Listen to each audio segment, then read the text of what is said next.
calling the meeting to order. Clerk, call the roll. Councilmember Cosarelli? Here. DePena? Here. Graziano? Here. Nattari? Here. Robel? Here. Strumelob? Present. Mayor Melham? Here. Sunshine notice. Pursuant to the requirements of the Open Public Meetings Act, notice of this meeting was published in the Thursday, February 3rd, 2022 editions of the Belleville Times and Star Ledger. A copy of the annual meeting notice has been posted on the Belleville Town Hall Bulletin Board, and copies are on file in the municipal clerk's office. Pledge allegiance. I pledge allegiance to the flag of the United States of America and to the republic for which it stands, one nation, under God, indivisible, with liberty and justice for all.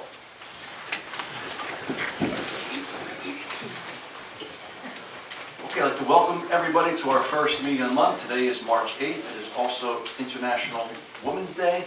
And without further ado, I want to toss it over to our Deputy Mayor, Ms. DePena. She has some presentations. Thank you, Mayor. First of all, congratulations to all the women on International Women's Day, for everyone that's watching as well. Excuse me. The purpose of this day is to honor the accomplishments and the work that women have done, and this is something that's celebrated internationally. And here in Belleville, our goal is to have our community come together in celebrating and honoring women who are doing outstanding things in our community. So when we set out to ask for, for nominations, the amount of people that we received was really amazing, and I love telling the stories of women because I believe that us as women, we do things many times not for the recognition, and we are unsung heroes. We hold together the homes, we hold together the marriages, the children's, we kiss boo-boos, we bring the bacon home and we cook it. I mean, we do so much. Excuse me. But my goal is to, for a moment, celebrate you. Let you know that what you do is seen, and even if no one has told you that what you're doing is amazing, even if no one has seen what you have done, there is an impact in eternity in what you do, and I truly believe that you impact the lives. So I hope you take a moment to celebrate yourselves. And with that, I want to call all of the honorees that have been nominated today. So you can come up to the front, and then we're going to be honoring each one of you individually. So you can go ahead and making your way up. Yeah, family members, please go ahead and get your phones ready. And you can stand right here facing the front. I do want to mention that we received so many nominations, including elected officials. So what I'd like to do, just stand over here facing everyone, and then I'll come down in a moment. Perfect. We received so many nominations, including elected officials, and we wanted to keep this fair, right? Because we know that many times elected officials have a different platform. With these are your everyday women that are doing things that no one knows about, and today they will. So we are also going to making a special social media post where you will be able to see the reasons why they were nominated, because for time reasons today, I'm unable to read everyone's lengthy nomination. But once again, let's give everybody a round of applause.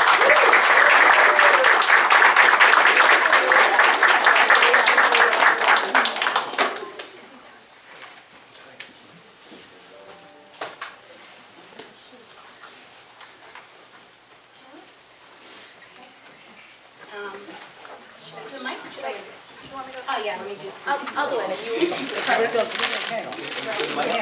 This is in no specific order. Literally, I was just signing in. I grabbed it. So you are all amazing and dear to my heart. Okay.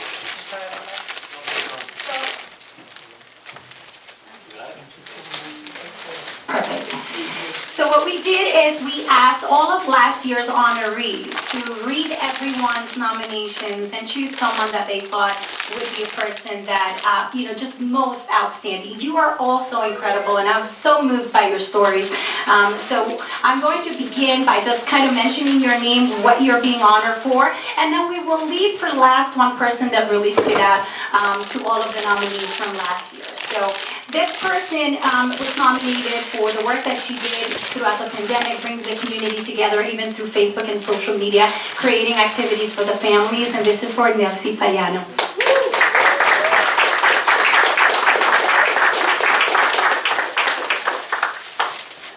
Nominated also for doing a very similar work of bringing the community together, creating a space for parents who have younger children looking for activities. She's also an author in children's column, and this is for Michelle Palmer.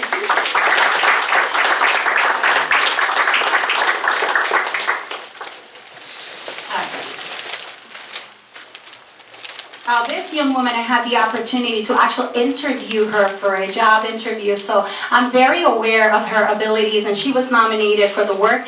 I think that when she was able to shine the most was throughout the pandemic, being able to create opportunities for first responders, creating a specific work in regards to selling signs and bringing the community together. She works also fundraising and creating many other volunteer opportunities. So this is for Selena Casa.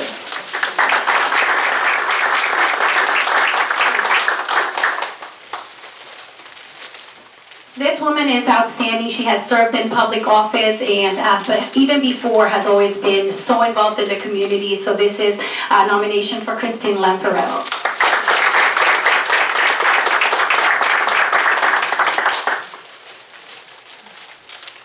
Fast, thank you so much.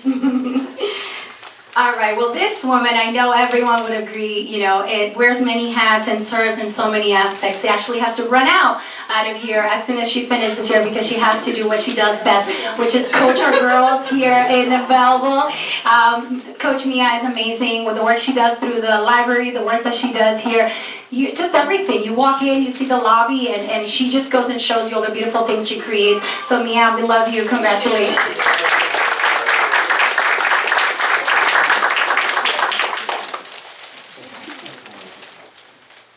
And in the spirit of the library as well, a woman who has raised, brought the way that she was nominated said that she brought the library to the 21st century, and we're so blessed for the women that have been serving the community and also working in our library. And this is for Carol Platonio.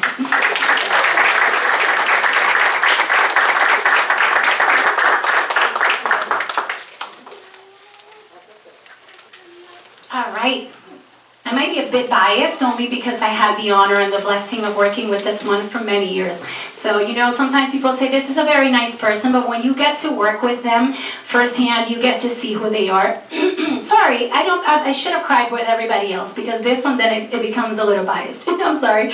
But this woman I had the honor and the pleasure to work with. She was an aide to students with special needs, and she was nominated for the beautiful work that she has done in the community, even though she's now retired, and she's trying to enjoy her grandchild, but she still finds so many families, including here, children she worked with today, she finds so much joy in the people that recognize her, that she worked with. So, Mrs. Bennett, thank you so much.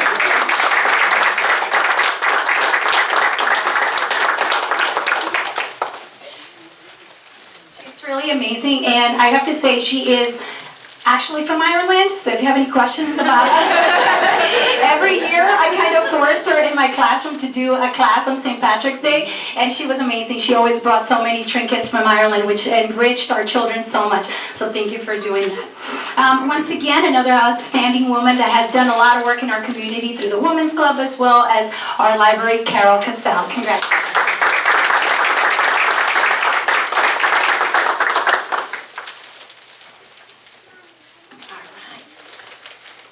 Okay, so this woman I had to force to be here today because today is her daughter's 18th birthday. But what a beautiful way to honor the journey of motherhood and commitment to your child. And being here today, being honored because I know what you do is not because of you want the recognition, but she has been outstanding advocate for children with special needs. She's an ABA therapist and also recently published a book.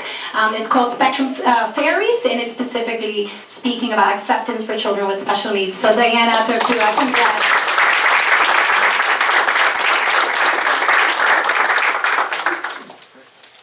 All right, let me see anybody that snuck in last minute.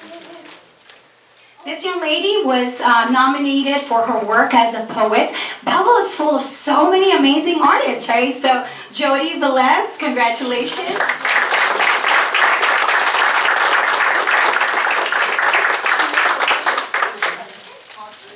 And as I mentioned before, we asked all of last year's honorees to vote on someone that really moved them and that really, was outstanding in the work that they did.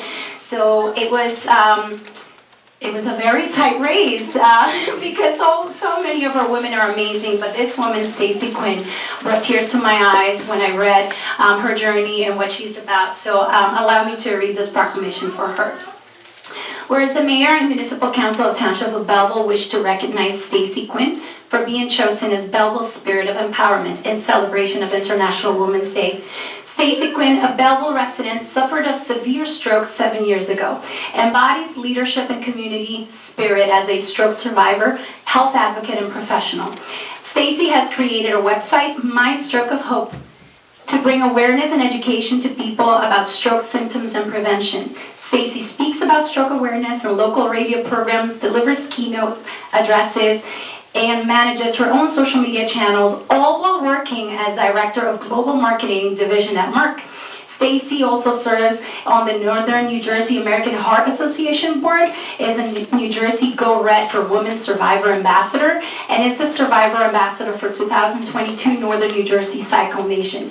Now therefore, be it resolved that the Mayor and Municipal Council of the Township of Belleville hereby congratulates Stacy Quinn as being chosen as Belleville's Spirit of Empowerment in celebration of International Women's Day. Congratulations to all.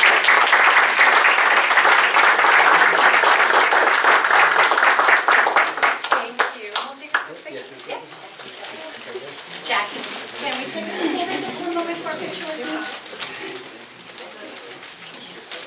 Can I squeeze in here?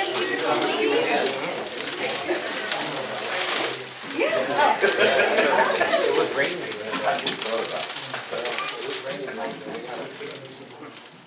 Turn your phone, Francis. Still not in. You're further back.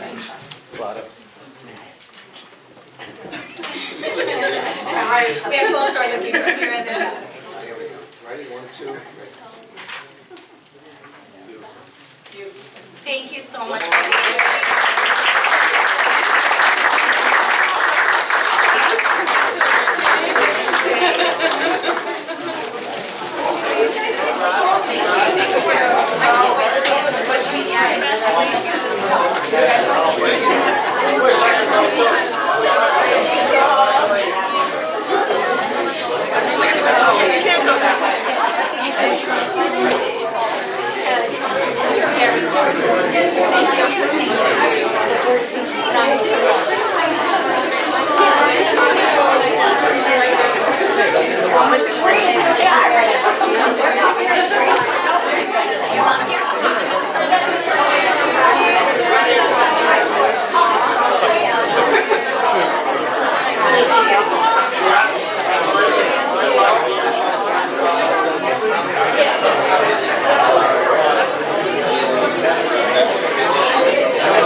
We're going to give it a few minutes so the honorees can just clear out.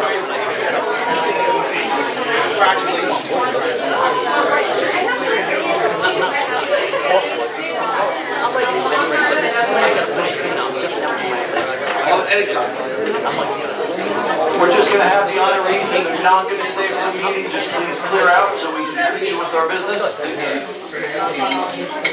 Of course, you're always willing to stay. We would love to have you here. Mayor, as everyone is exiting, I did want to say thank you to Kelly and Jackie for the work that they do here, also the work that they have done putting this together for tonight. So thank you so much. You ladies are amazing.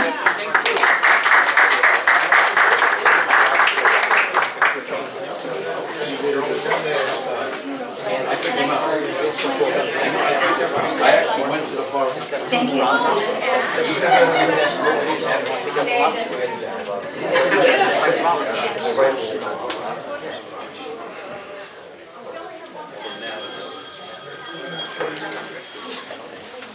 Just going to give it another 30 seconds or so.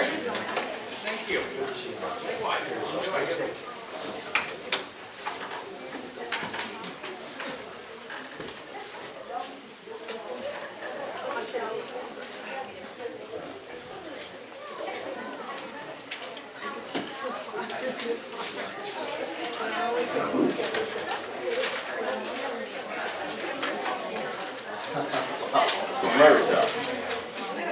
everybody, so I'd like to once again welcome you to our March 8th council meeting. This is the first council meeting of the month, which also means it is a joint combined conference and regular meeting. We just had a presentation, we allowed a few minutes to go, but I would be remiss if I didn't back up what our deputy mayor said, that today is International Women's Day, and I know she thanked and acknowledged two women that are here today working, our clerk and our deputy clerk, but also we do have two women up here on the council. Ms. Berg has been here for about 18 years, and Naomi's impact has been about 3.5 years. So I'd like to also honor and acknowledge them. So,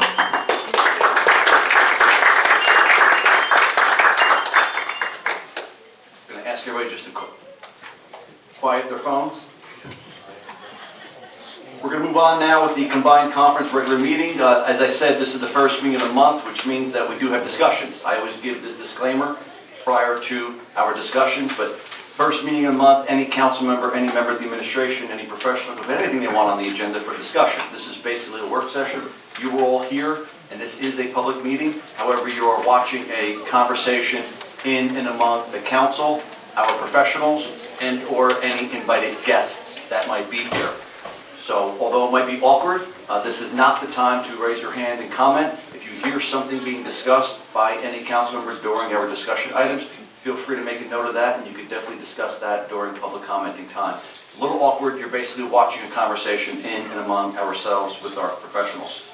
So the first thing that I have on the agenda is alcohol beverage control hearings, which is excise board. I put this on because I want to bring this conversation up. However, it's a little hard for me to even say anything besides the fact that I'd like to have ABC board meetings. I am conflicted out from being on that board, although this governing body, which is the council, serves as the ABC board. So if there's ever a violation, that would come to us, and because I do own a liquor license in this town, I am precluded, which is why you often see me abstain or take no part in resolutions awarding ABC licenses to anybody. But I just wanted to throw that up. I had a conversation with the chief a while back, and I think that it's something that this council, and I literally mean you, not me, because it would have to be the deputy mayor in my absence that would proceed. But in the case that we would like to work very closely with the chief and his detectives, and any establishment that's either having some issues or has chronic violations, the ABC board can bring them before us to discuss it with them, talk about mediation, talk about how they can cure those things. So we have not had one, chief, in 3.5 years, and even before I became mayor, we had not had one in many, many years. I think we had one in about 4 or 5 years. So I'm throwing that out there. I cannot sit on the board. I can have no influence over the board, but I do think that, chief, at your recommendation, maybe, you can ask for a meeting of the ABC board to convene. I'm assuming that we can maybe do that at like 5 o'clock before a 6 o'clock meeting. That's what I would advise. Not quite sure how that would work, but... This way you have everyone together already. If you feel it's going to be something long, then I would schedule a special date, but... All right, so just so everybody knows, again, the council, in this township, the governing body, the municipal council, serve as the ABC board. I would ordinarily be the chair, or the mayor would be the chair. However, in the case that the chief does call for a meeting, I would not take part in that. The deputy mayor would chair the meeting as the ABC board president. So with that being said, any questions, comments, issues, thoughts for the chief? You know, I'm for it. I remember sitting on the one ABC hearing we had about 6 years ago, I think, with Silver Lake Bar, but I'm definitely for it. I think it's not a punishment board, it's not a punishment hearing, it's a discussion. That's what I was going to say, Right, yeah. Mayor. It doesn't have to be if a tavern gets written up. You can just have a meeting and discuss recommendations. Right. And that's how this... Maybe you just got a few complaints about a place and you call them to come in and you make your recommendations to them. And This is actually how this conversation started, I think, between us, because there were some business owners that maybe want to come in and discuss a change to the ordinance, or an amendment of times, or reduction of times, or opening later on a Sunday, or closing earlier on a Sunday. That would be something that, even though the council sets by ordinance, it would be something that maybe the chief then makes a recommendation that they come before the board, and maybe quarterly or... Yeah, I would start like two a year, and then if something should come up, you can always schedule another one. I mean, you want to do quarterly, then it's 4 times a year, but I don't know if that's necessary. You want to start out Schedule slow? 2, if we need them, we need them, if we don't need them, we cancel. Exactly. I'm not on the board, but, okay, good. That's what I would recommend. That's it, easy enough. Next item is parking meters. It ended up under me, but I think Councilman Graziano was the one that brought this up a meeting or two ago when the chief was filling in as the town manager. So I don't know if you have anything to say. If not, I'm just looking for an update. Yeah, I was doing the same thing, asking for an update from the chief. Yes, Yeah, can you please use the mic, chief? Sorry. yes, Councilman, I spoke with Mr. Iacona when he returned. You were requesting we look into the funding from developers for park committees. I'm going to hand it over to Anthony because we did discuss it and we did find some development money. You want to take over? Yeah, I think that's your question, right, basically? Yeah. Yeah. So we continue to identify monies that have been forwarded to the township under development agreements and other opportunities where people have basically part of the development agreement.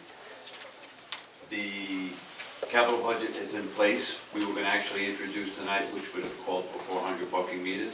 Now, we would actually pay for it in our bonding, and then we would reimburse ourselves with the money that's in the trust account.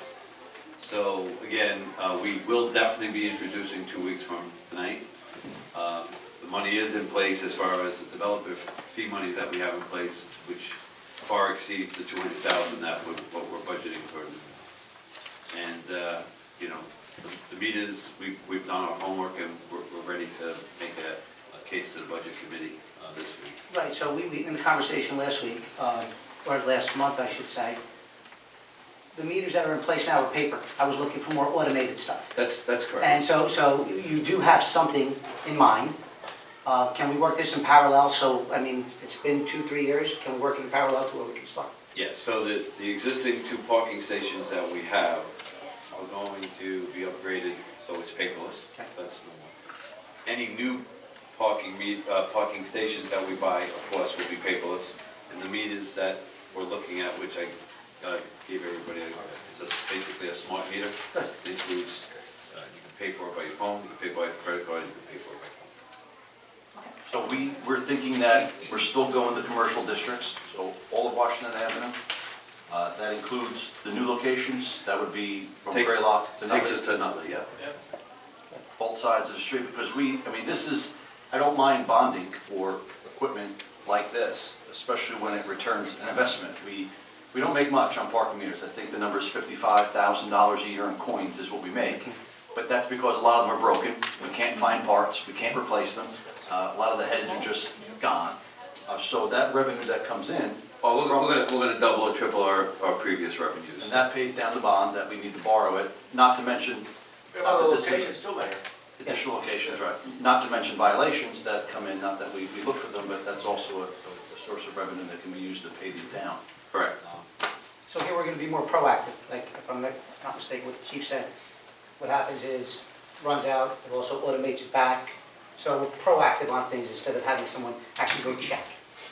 They'll be they'll be notified that it's in violation. Correct. Yeah. Wait, who's the they in the story? The parking enforcement persons. Oh, not the person who put the money in.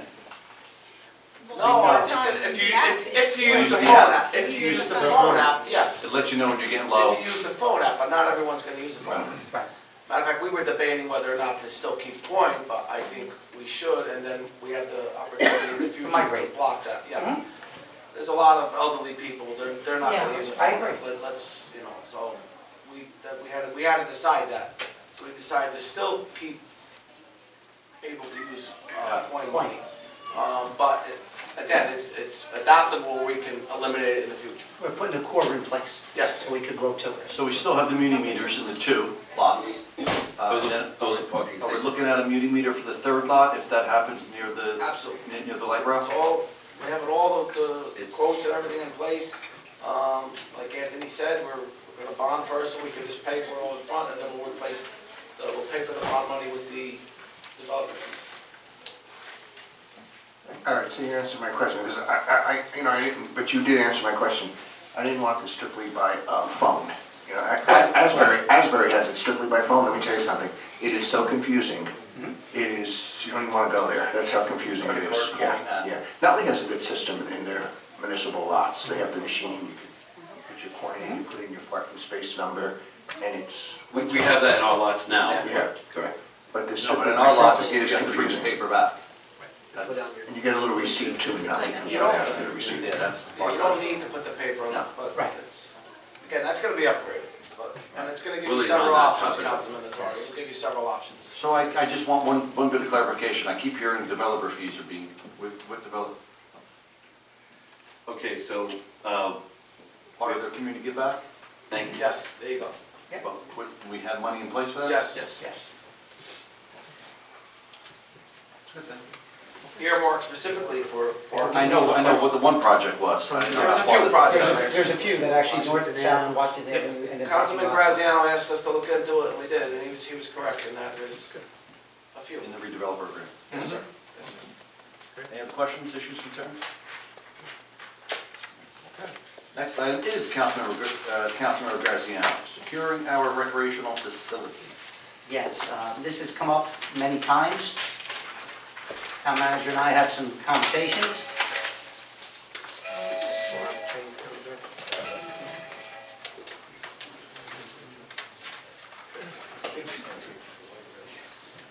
But we need to, I really think we need to move on this, and the reasons why.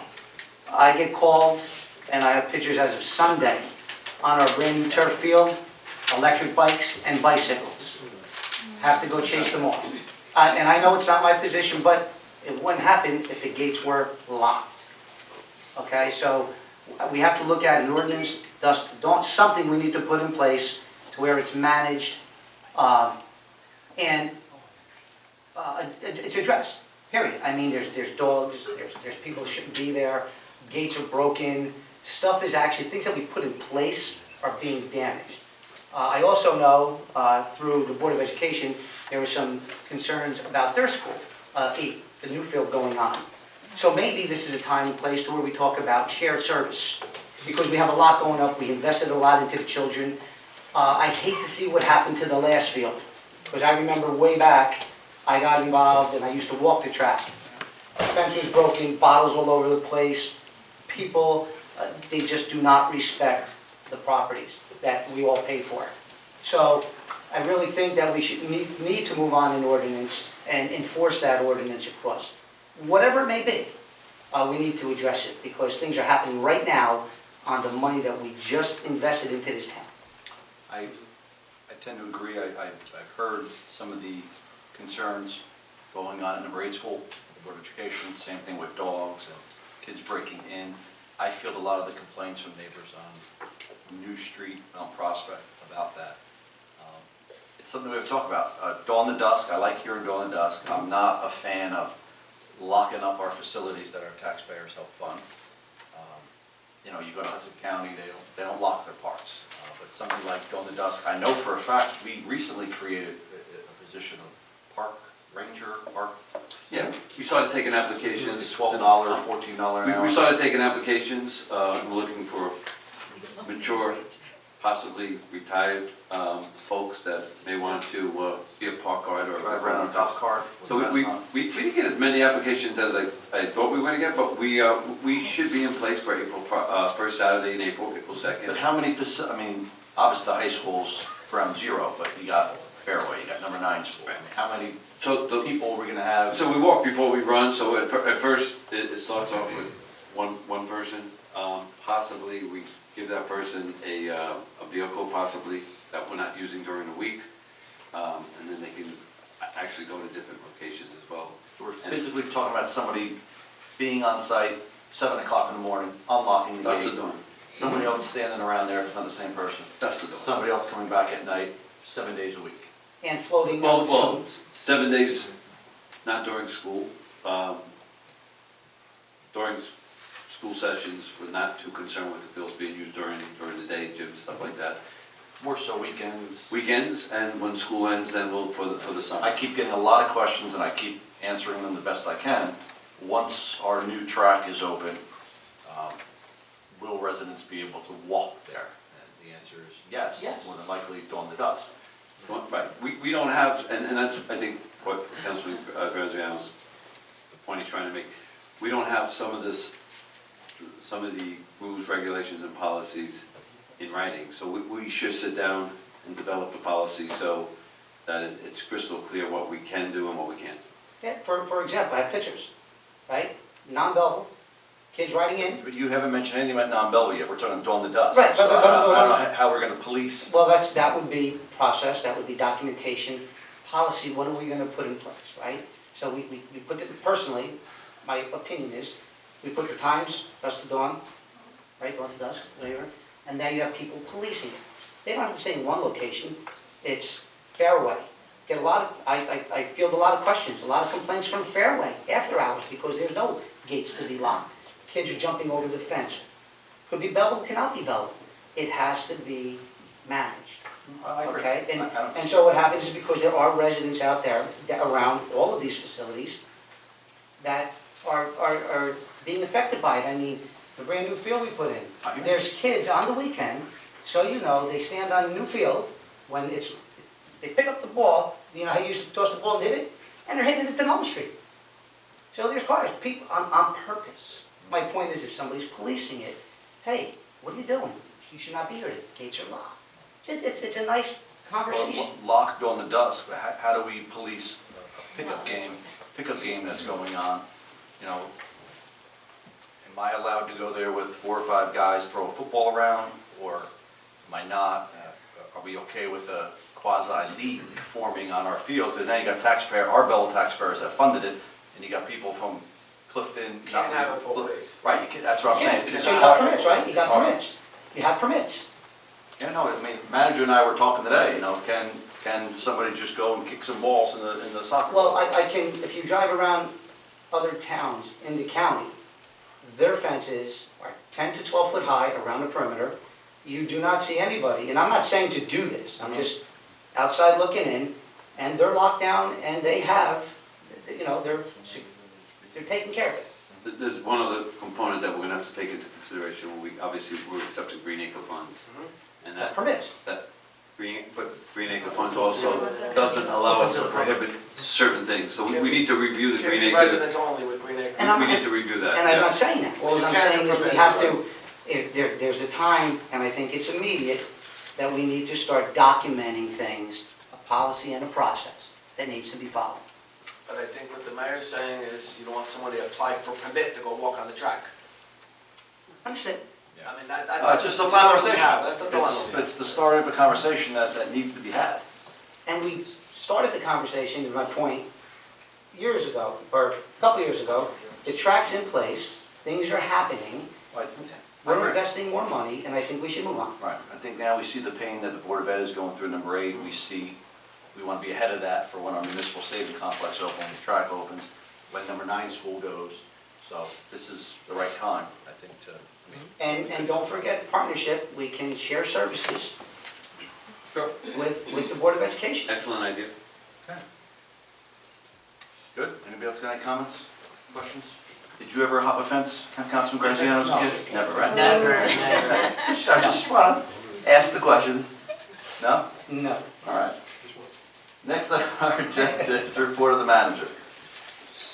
So first, I wanted to give the council and residents an update. We had received a grant. It wasn't a grant in funding of dollars, but it was a grant in professional help with consultants, planners, marketing people. It's the Belleville Technical Assistance. And this was specifically earmarked for professionals coming in and reviewing Washington Avenue and how we could take Washington Avenue, which is, if we have a business district, that's probably one of our main arteries in our community that, you know, Belleville promotes businesses. This program, there's several steps, and one of the steps that we just completed was that we asked residents to go online and take a survey. To my surprise, we almost had 900 responses, 890 people actually went on our website and actually filled out a survey. And just that number alone, the 890, that kind of tells you that there's some new excitement on Washington Avenue and possibly, you know, our new business district and how we'd like to improve it, make it bigger and make it better. So the next step in this process, after they collect all of the data from the 890 people that took the survey, they do a summary, break it up into some sort of categories. After they do the summary, they draft a plan. There's also one of the other components is that they're actually going to come in, these are the professionals that we don't pay for, this is all part of the grant. And they're actually going to canvass Washington Avenue and talk to business owners. So not only did we, you know, go outside and ask residents of the community to participate, now they actually canvass Washington Avenue and they'll actually go into businesses and talk to business owners and get a feel and get the concept of, you know, their vision and what we could do to make it bigger and better. So hopefully, you know, I don't want to give a timetable of when we'll see the first draft or the final draft, but this is a pretty exciting program. And again, just for the mere fact that there were 890 people that participated is certainly a very positive sign. The next topic I want to talk about is something that's been keeping us busy for the last six days. 6 days ago, we changed our solid waste garbage contractor. And it's not the easiest thing to do. Mr. Manager, Yes? the contract expired and we hired a new company. The contract, I don't want residents to think that we just decided to change. okay. The resident expired, we got a new company. Yeah, so we went out to bid, we awarded to the lowest bidder, and at this point, it's day 6 for the new company. As it pertains, we're working for emergency contract, yeah. We have to be very specific. There's some ongoing litigation, so we all be very careful of the words we choose, and that's why we have counsel here. We have not signed a permanent contractor with this company. It's an emergency contract because the other contract expired and we need somebody to collect the garbage and the recycling. Okay. So, what the point I'm trying to say is, when the garbage pickup in the first 6 days, when it came to, or when it comes to the residential homes, 1, 2, 3 family homes, we've been doing a pretty good job. It's a transition, maybe what we consider a seamless transition, because you're asking a company that's been in town for over 10, 15 years, and then you have a company that's just brand new to the community, so they have to learn the routes and the streets and things of that nature. So we're being a little patient with that. There is a challenging part where there are over 200 containers. These are containers go into multifamily homes, apartment buildings, condos, and those, we don't even actually have the total number. We're estimating that it's probably somewhere around 225 containers. These containers that are being replaced is a very tedious process because it takes a garbage truck, a packer, to put one container on the back of their truck, they pick it up in our yard, they bring it to a location, they drop it, they drive back to the yard, they pick up another. So we have several trucks in town doing it, but for us to do 40 in one day, that's a lot. As you can imagine, it takes some time. So the good news is there's 40 apartment buildings and condos that got containers and are very happy. Bad news is probably about 150 that are not so happy. But we're doing some temporary repair. We have some in-house in-house public works trucks that we're picking up, going to locations that don't have a container, so we don't want anybody to have to keep their garbage inside their home. They could take it, put it out on the curb, or they could put it in the area where the container would be, and we'll get into those. So again, it's only been day 6 with the new company, and it's going to be a challenge. We're up for the challenge, and we also realize that there are going to be complaints because we're receiving our fair share. But I think hopefully the end result is a more improved garbage collection in Belleville. So we're just asking everybody to be patient with us on that. But we are working around the clock on that. We're actually even, we have Nutley coming in on Friday. We're going to use their truck to pick up some of these containers and deliver containers for us. So we're just trying to speed up the process because again, I don't even know if we can do 40 a day, but it's close.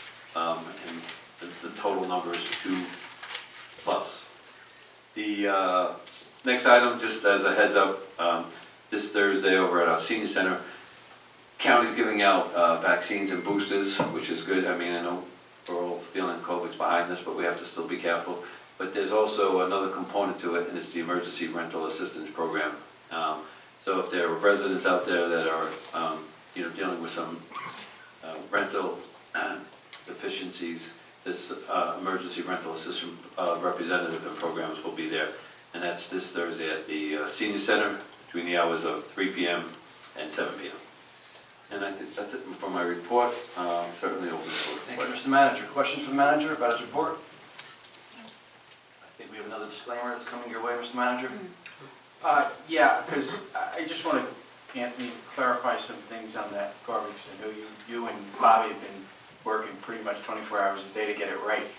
One of the problems with the containers was we did not expect the old contractor to just remove his containers because he's actually, so it's a matter of public record, he's suing the town to stay here or to prevent us from awarding it to another contractor. So we did not assume that they would remove their dumpsters.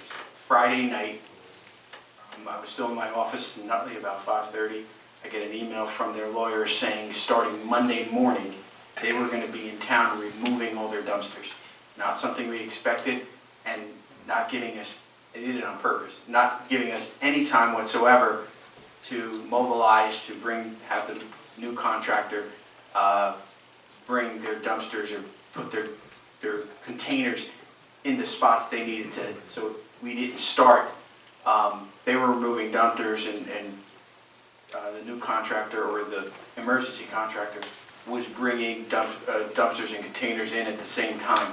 So that's why I know Anthony's gotten some complaints. I know people at this dais got complaints about, not having dumpsters and having nowhere to put their garbage. So that's the reason. We did not expect that to happen, and they did it strategically so that nothing can happen until Monday morning when they were moving the dumpsters. So as Anthony said, we're on my end, I'm fighting on my end, doing what we got to do on behalf of the town. And then Bobby and Anthony are making sure that, like I said, you're only doing one at a time with a garbage truck, so it takes some time. All right, moving on. Next on the agenda is the report of the mayor. Mr. Manager, I'm glad that you are owning this container issue because I'd like to log a complaint to you. Before I left to come here today, I have a notice on my door at my condo to refrain from throwing out garbage and recycling until dumpsters arrive. So if I can get an update on when we think dumpsters may arrive, but that's an ongoing thing, as the manager said and the attorney said. I'm the chief complaint officer in town, and I've gotten a lot of complaints about large-scale developments, whether it's Bridgebrook or any other condo development. We even had one claim, I'll say claim, that a condo association who purchased their dumpsters basically had it stolen because the company came in and took it.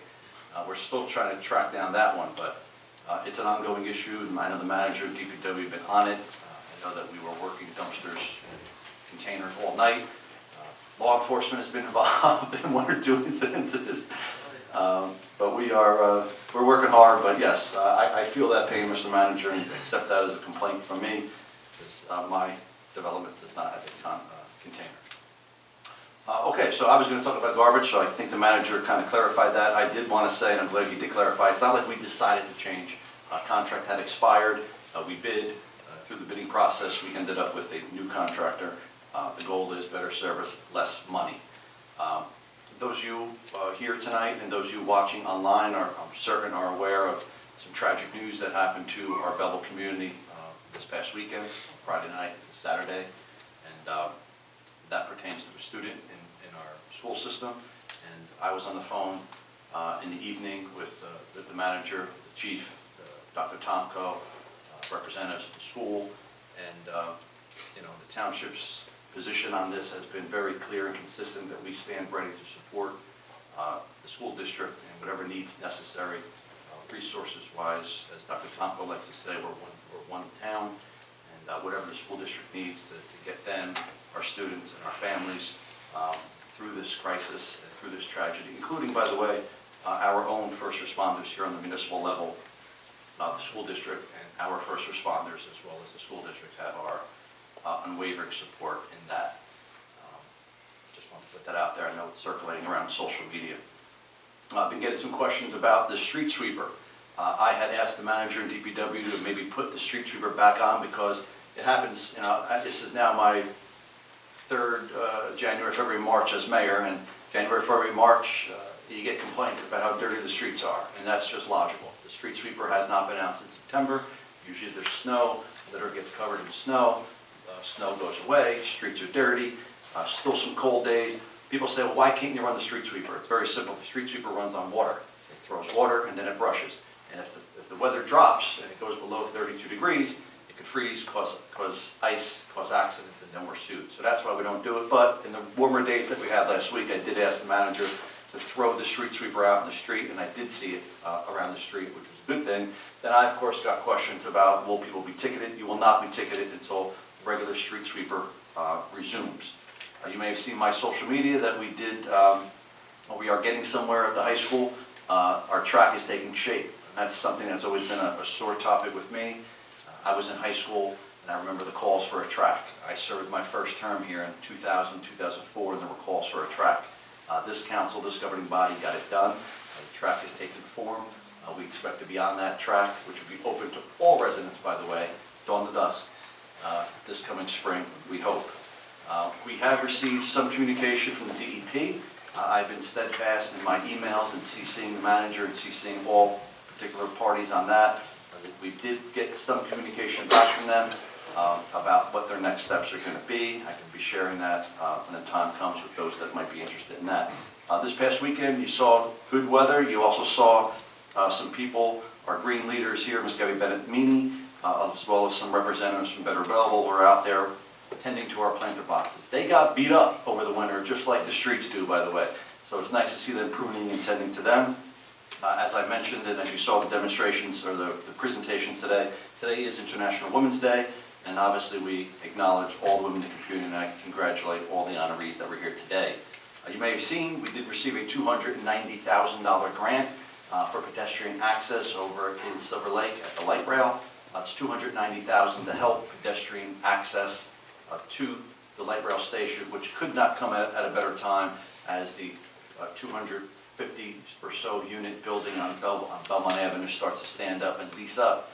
Perfect timing to give a little love and attention to our light rail station. Recent events that we had, if you were here, if you see outside, if you come by in the evening, you see that at least for now, the mayor's balcony is adorned in yellow and blue lights to stand in solidarity with our friends in Ukraine.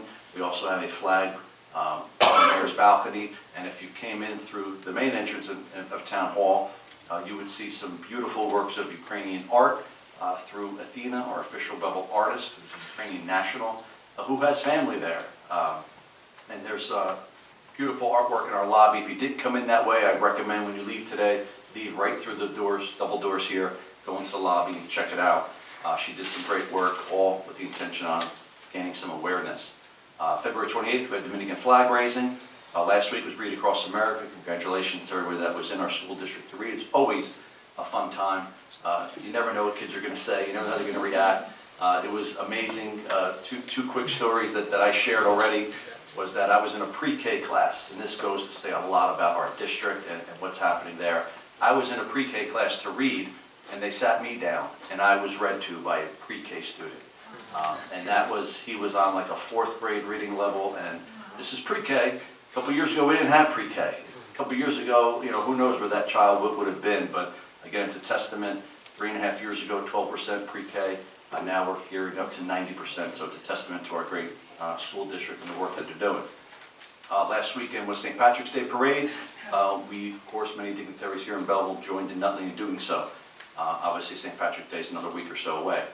Lastly, I think the manager touched on them, upcoming events. This coming Thursday, March 10th, vaccines and boosters will be available at the Senior Center. Saturday, March 19th is our rabies clinic. That's always a very popular event. And lastly, keep in mind, every single Tuesday and Thursday, we have programming at our Senior Center. For our seniors, active adults, we're never going to check ID or turn you away. So if you want to come for Tai Chi Yoga on Tuesdays, or if you want to come for Zumba on Thursdays, we now have programming at the Senior Center for anybody who might be interested. That's it for my mayor's report. This is the first meeting of the month, which means that it's committee reports. Here in this council, this governing body, we don't really have formal committees. Any council member that's got an interest that wants to roll up their sleeves and jump in on something, they tend to do. So we just take a moment, the first time of the month, first meeting in the month, to just ask if they have any updates. I'm going to start to my right with our deputy mayor. Nothing at this moment. Vinny? Yes, Mayor. One thing through the Green Team, we are proud to announce we started planning the first ever farmers market in Belleville after the success of the Green Fair last year. We saw the interest in our community for having a farmers market. The centerpiece will be, they were actually at the Green Fair, Montclair Community Farms. They're a nonprofit garden. They do grow their own fruits and vegetables right in Montclair. They will be the centerpiece, but then we'll have other vendors from Belleville and local communities around us there as well. So if anyone's interested, let us know. We're going to do some social media posting on that. And also in that same token, the Montclair Community Farms is offering paid internships to Belleville High School students that participate in the program. They're going to get credit for it, and they're going to get paid for it, and they're going to learn a lot about taking care of the community and green farming. So it's a win-win all around. Good work. That's it. That's going to be, and those dates are June 18th will be the first one, so it's a little far off because they actually have to grow stuff. So yeah, so June, it was not soon, but we want to. That would defeat the purpose. Yeah. So we want to announce it now though because we are taking other vendors. So if anyone's interested, just let me know, Gabby know, anyone on the Green Team here know. Okay, thank you, sir. Still to my right, Councilman Ravel, I know you're on the phone. Yeah, just real quick. I wanted to thank Anthony for the phone line.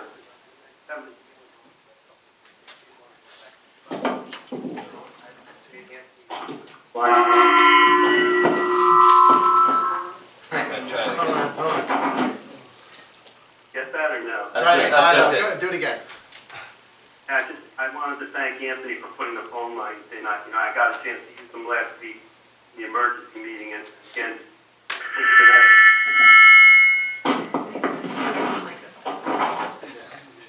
so, thank you anyway, Anthony.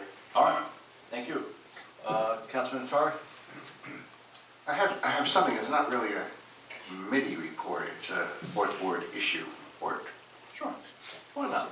There's been I gave Anthony a letter tonight from the residents of Roosevelt Avenue.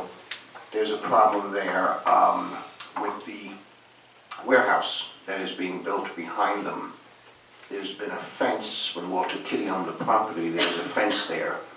And for 80 years, the people on Roosevelt Avenue have maintained the property before the fence, which is on their property. And now the fence is coming down, and they received a letter from the attorney for the warehouse, and some of those people are losing, one person is losing 23 feet of property. Someone else is losing 15 feet of property.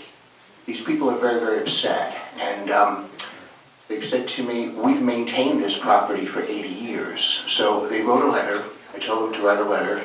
They wrote a letter to Anthony. They signed it, they gave me the letter on Saturday, and I brought it in tonight. Something really has to be done to help these. When you lose 23 feet of property, you can really forget the sale of your house. I mean, really. So something has to be done. These people have been through a lot down there. And I just wanted to bring this to the attention to the council. They are very, very upset. And Anthony has the letter. You can reach out maybe to the developer or to them. They're willing to sit down. They're actually willing to sit down. And they're kind enough to even use the word plead their case. Yeah, you good?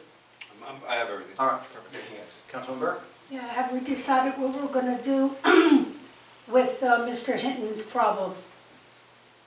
He's been having a really hard time, and with the cemetery doing all that, and nothing's being done with this. So I'm just wondering what we can do to help him out, him and the residents there.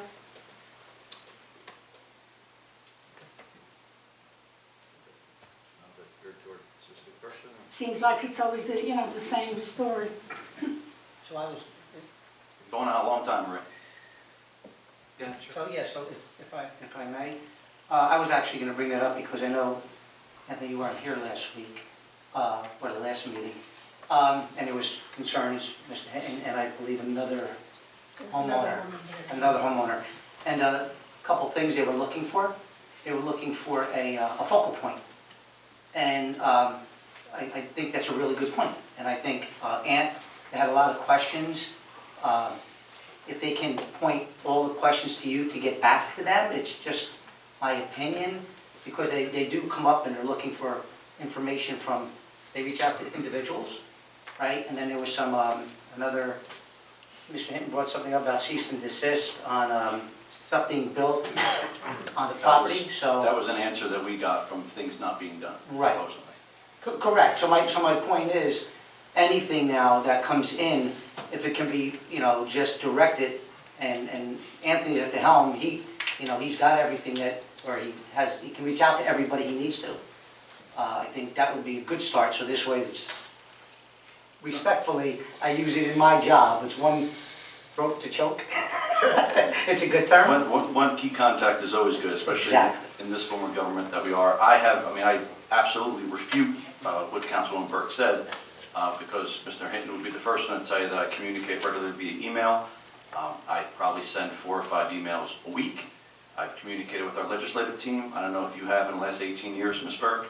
I've had our entire legislative team there, our senator, 2 assembly people. I've had Passaic Valley there. I've actually been in the river. I'm not quite sure if you've invited them to come to the river and clean it, but I've been in the river and cleaned it.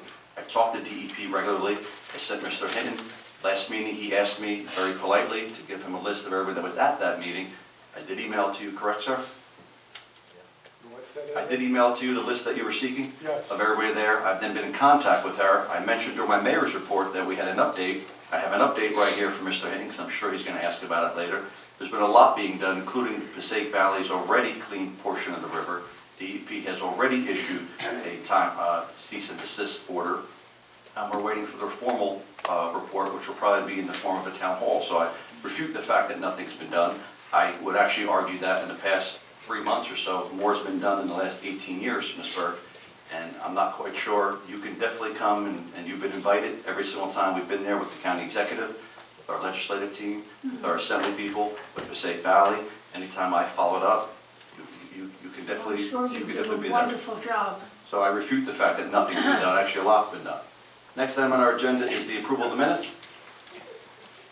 Yes, the emergency meeting of February 28th. Oh, wait, time out. Councilmember Revelle? Wait, hold on. Can you wait for a moment? Wait, Can you hold keep it? that mic away.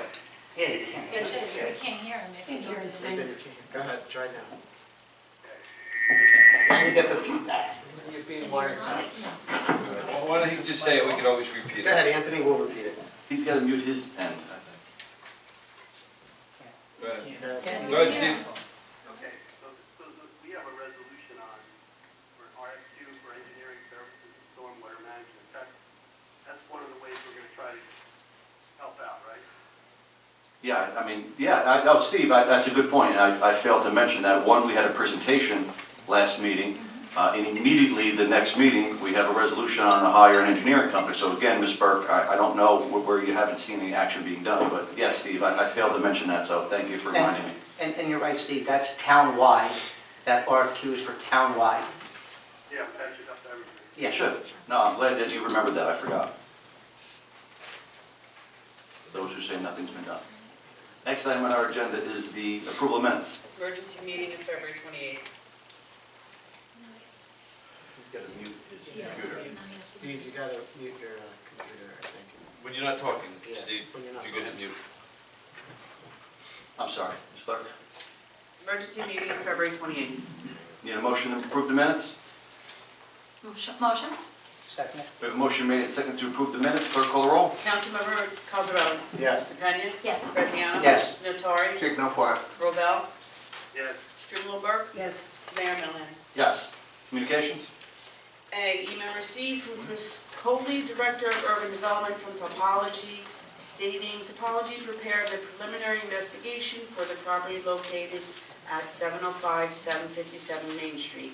They were scheduled to present their findings at the February Planning Board meeting, but the matter was not heard. Apologies proposal only factored in attendance at one Planning Board meeting. Since the matter was not heard, they will need to return for future hearings. These meetings are out of scope of their agreement and will now need to submit hourly invoices. So just so the council is aware, translation of this topology represented us. We hired them to do a report. They attended the planning board meeting. Unfortunately, the planning board decided not to act. The planning board very unfortunately decided to adjourn the meeting. In doing so, we now have to re-engage them and pay them again to show up to present. That's the translation. B? Be letter received from the state of New Jersey, Department of Transportation, stating the township has been selected to receive funding from the fiscal year 2022 Safe Streets to Transit Program for the light rail pedestrian project in the amount of $290,000. And C, resolution received from San Juan, Ecuador, establishing a sister city relationship with the township of Belleville. Can you read that in Spanish? No, I cannot. Can you actually read the entire resolution? No, I No? won't, Mayor, I'm sorry. Did Jackie at least read it? Are we sure that we're really Sister City? Yeah. Yes, it Okay. does. We received the resolution all in Spanish from our sister city now in Ecuador. I'm not Are we quite sure. sending ours in English? We sent, yeah, it's true, we sent Just ours. send ours in English.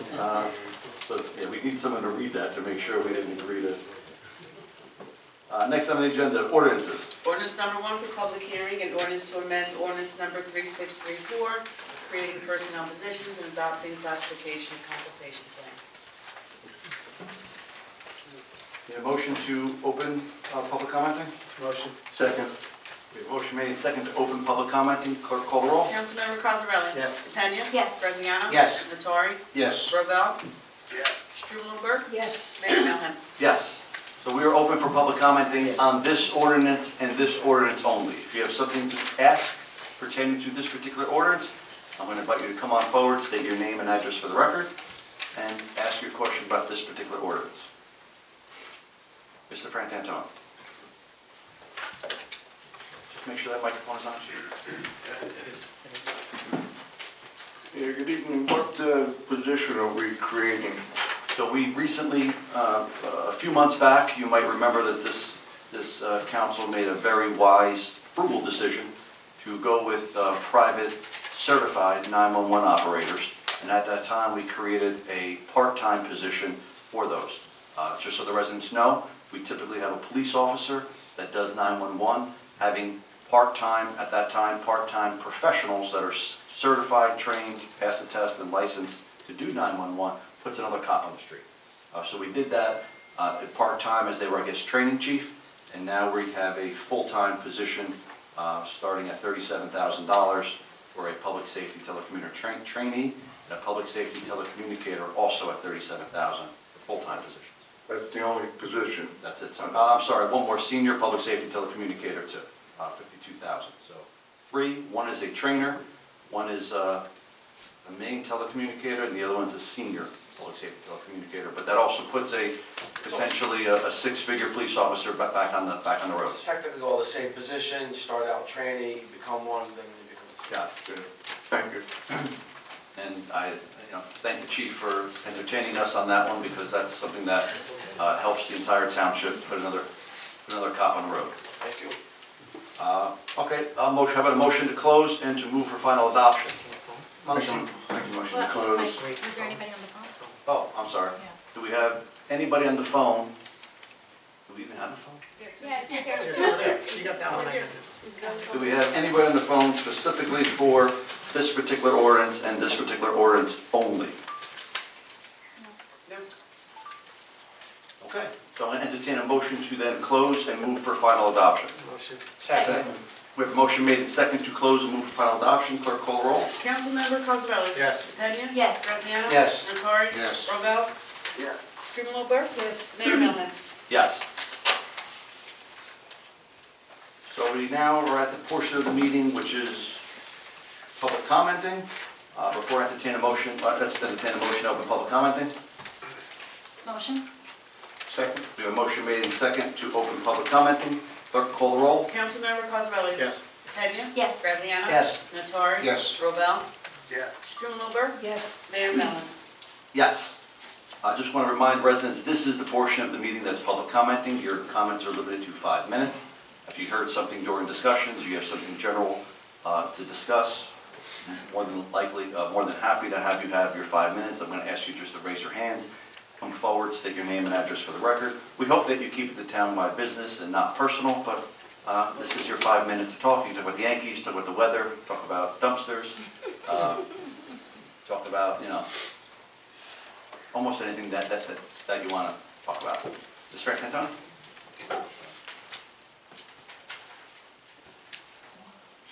Phyllis Frantantoni, on Prospect Avenue. As far as with the garbage, I know that we're contemplating a new contract with these guys. Please tell them, stop flinging the garbage pails. Oh, I got a lot of elderly neighbors that are not capable of running down the street to get their garbage pails, and I'm out there picking up everybody's garbage. So whatever I do, give me the stipend and tell them to knock it off. I mean, you complain about the other garbage guy, these guys are no better so far. And I see with the communications with this grant or whatever you're getting for the light rail and safe streets. Do you think maybe you can find a little money left over to put a light down there by the ShopRite, because this is horrendous? ShopRite, where's ShopRite? Washington. Washington Avenue. It's gotta be for Belmont Avenue? Yeah, it's a light rail, it's a light rail. So, Ms. Frantantoni, you should be very happy that as I discussed the capital bond with the manager, I did insist, did I not, Mr. Manager, that we put the lights in for this parking lot over here that's dark and been dangerous for a long, long time. A long time. I agree. Okay. And the parking meters, you're talking about, I think that you can use your phone or credit card with them. Or coins. They are horrendous, or coin. We were in Washington DC and we had to use them. They weren't working, they give you a number to call. You call the number, nobody answers. They are atrocious when they're not working. Really, really bad. I mean, if you have no money on you, what do?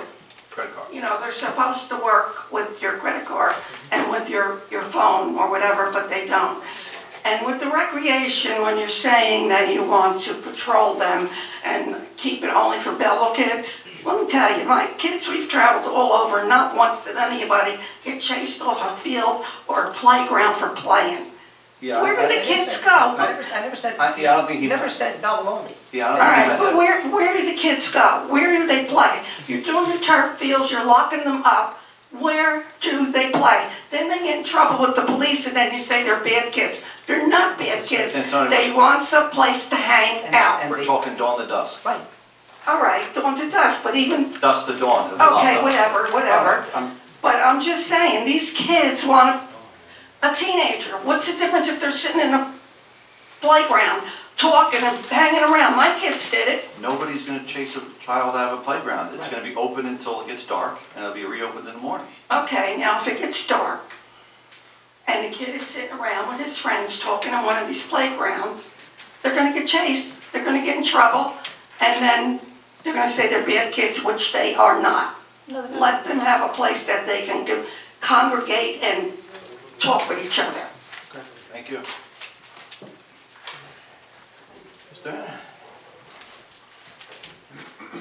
Before I start, maybe you could give me an update? Sure. So I did Don't start receive... the clock for me yet. What's that? Don't start your clock for me yet. I'm on the clock now, hold on, let me reset. So yeah, I did receive an email from one of the women that was in your backyard. We had about 8 representatives from DEP. One of them was the Bureau of Coastal and Land Use Compliant and Enforcement Officer, Michelle, and she finally gave us an update. I've been asking, as you know, because you're on some of my email. I recently got your email, so you weren't on some of the earlier ones. But I've constantly been asking our Senate office for an update. I was with our senator last week. She assured me one was imminent. But in the meantime, I at least got some kind of a communication. Just says, good morning, Mayor. Staff have been following up on 2 potential violation sites, the cemetery and the golf course, that were of citizen concern. The winter weather did delay site visits and data collection. At this time, staff have already met with the cemetery folks and we'll be following up shortly in writing with them. Additional research on the golf course is currently underway. We will be certain to include the township in any correspondence regarding both properties. So it's government. We know how slow things go here on the municipal level. You can't imagine the county level, the state level, or God forbid, the federal level. But I email 2 or 3 times a week. I make the manager send an email once or twice a week. I CC Carol, she's not here today, but she's on most of those emails. Now I have your email, so I will make sure I CC you on at least when I'm reaching out. But I did meet with our senator last week, or bump into her, I should say, twice, and both times because she's tired of hearing from me. And I didn't get an answer to 2 emails I sent her, which go to her staff, and then I sent her a text while she was at the event with you, I think, in Newark. And I saw her later on that night at a event, and she promised me a letter from the commissioners coming. The letter might just say what this says, ongoing investigation, but they have been on the ground with us. They have come back. They've documented. They've talked to both cemetery and golf course, and as you know from previous meetings, so this is not the first time we've discussed this, there is a cease and desist order. That does date back to nothing new, but to old stuff, which proves that they're doing research stuff. Last meeting, you made a statement that just because we say something doesn't mean it's true. In general, it's everybody. And I understand that. So my question is to the council, each and every one of you can reply to this. Is there any one of you on the council that checked into the legality of the graveyard, the dumping that they have done, to see in fact if it is illegal or if it wasn't? Number 2, what involvement was our town engineer, Tom Harris, there when they were filling in the land and I was complaining about it then? And I guess last but not least, will you act on the town, forget about going out to these, you see what you go through, calling the DP, this and they all come, yeah, and this is what you wind up waiting. It's been 7 months now, no action has been taken. I disagree with that, Mr. So Van. if action, what I mean, They've been in your backyard. the town of Belleville, I have stood in your backyard. yes, I appreciate what you It's did. misleading when you say nothing Believe has me, I happened, though. appreciate what you did. You really can't say nothing But I've has been happened. going down this road for 35 years with different councils and all. So my question is, if you checked into what I was saying about the illegal dumping and our Tom Hurd being there, our town engineer, did any one of you check into that to see if it was illegal or not?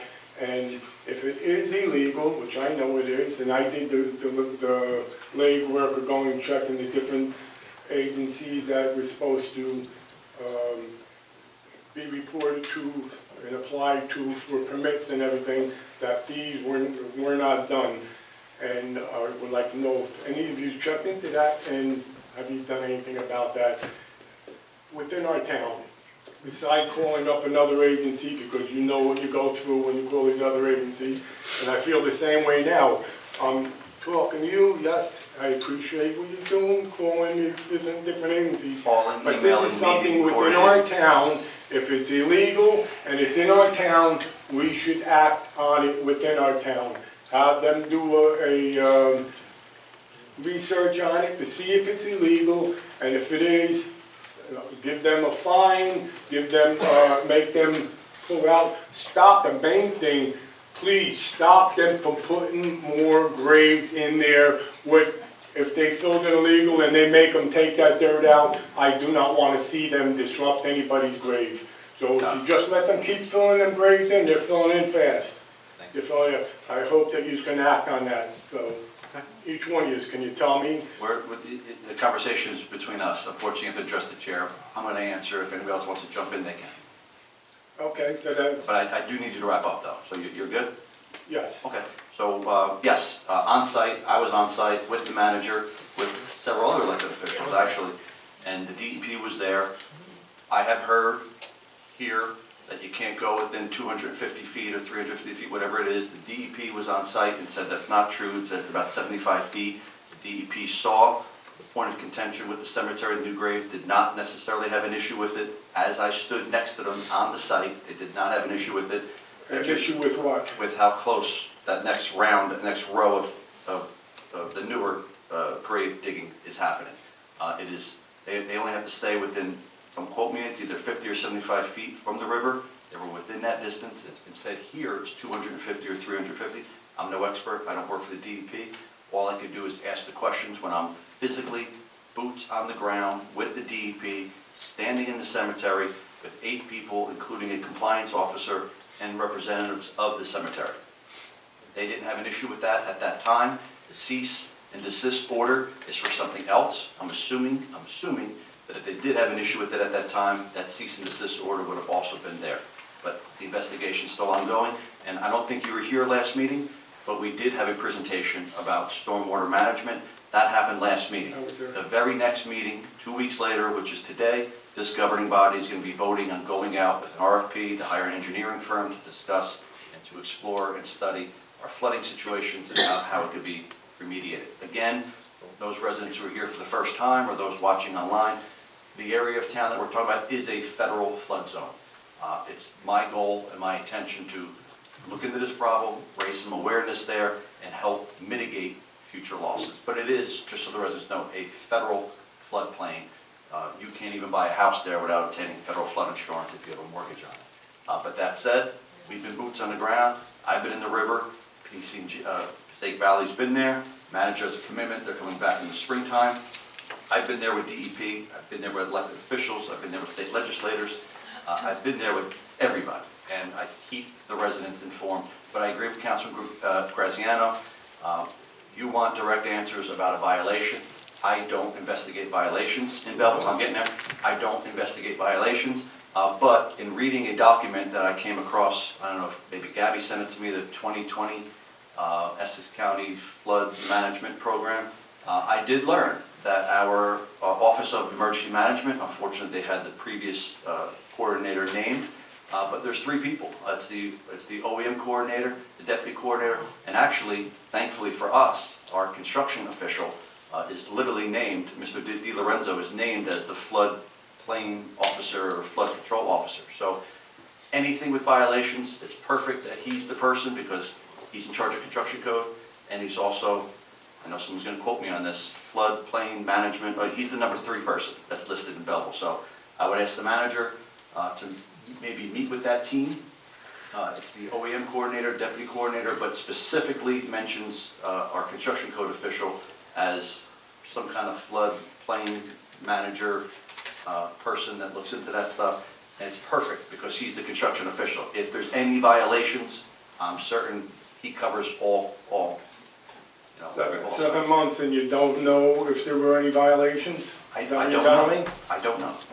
You don't know? I do not know, sir. I do not know. Why?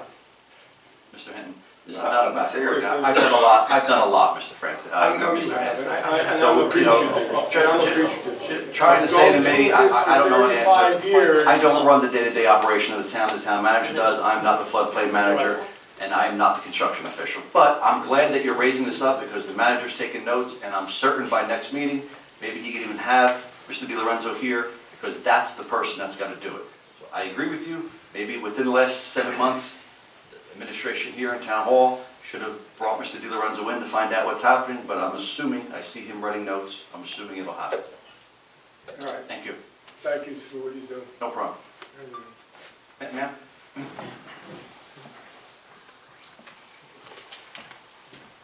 Hi, my name is Tammy Deborah. I live on Fairway Avenue. And Mr. Iacona, so nice to meet you face to face. We had a really interesting telephone conversation on February 24th.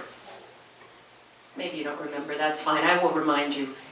This was a situation where the way had bad water with no notification.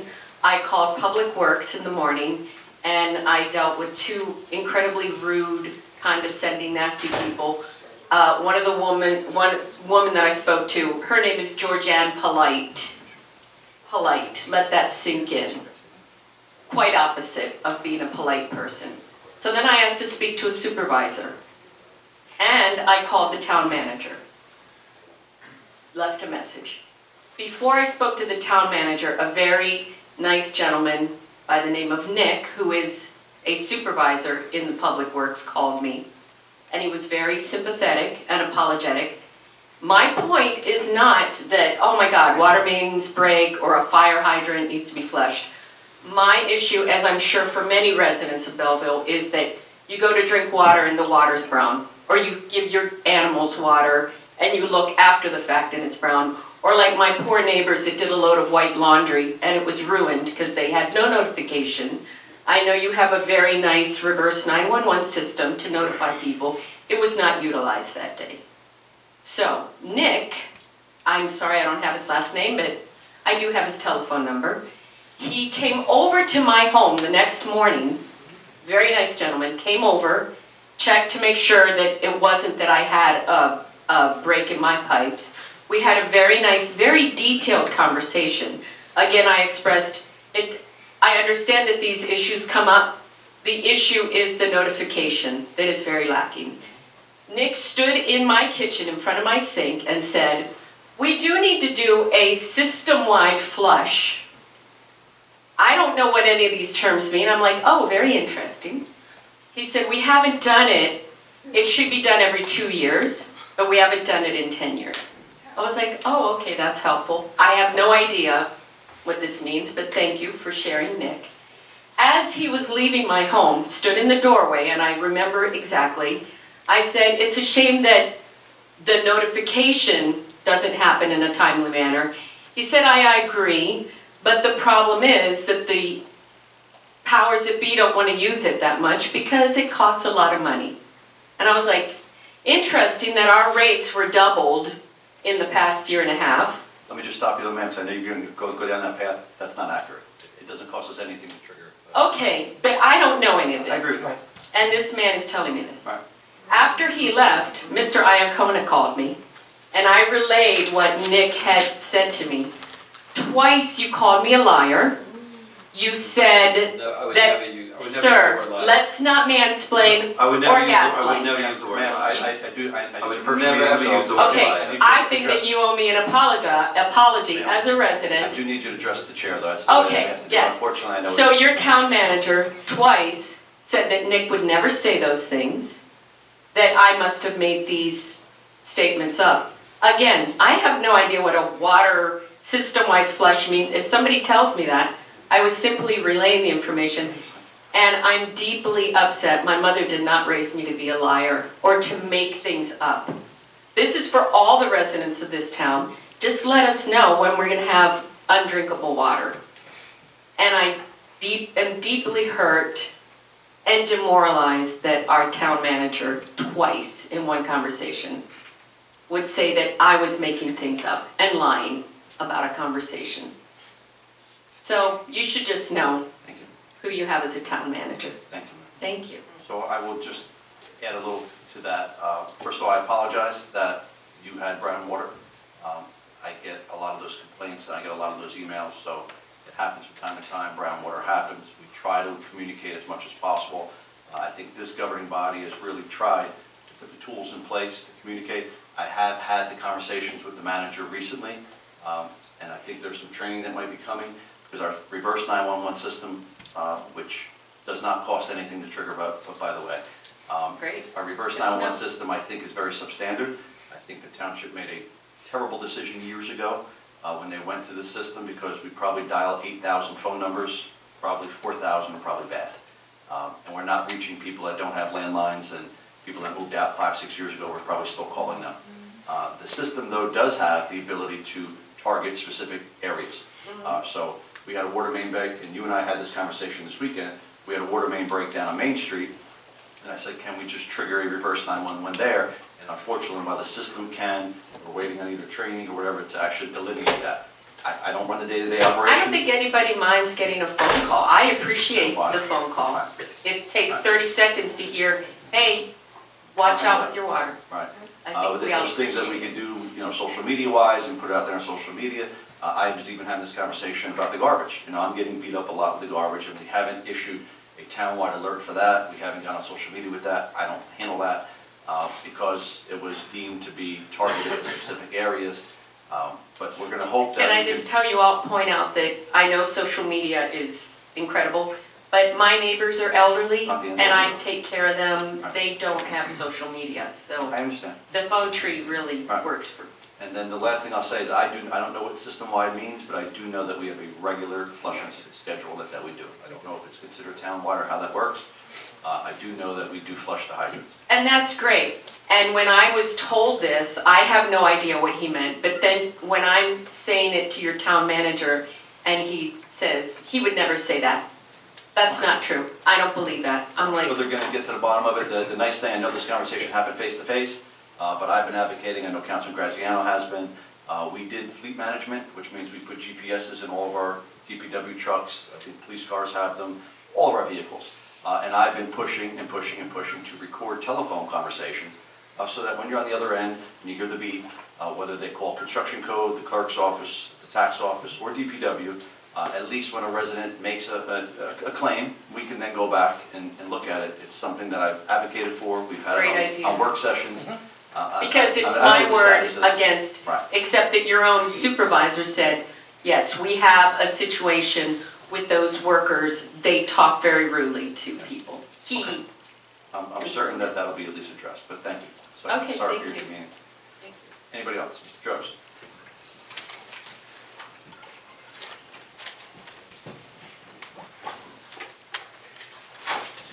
Jaws 95 Bell Street.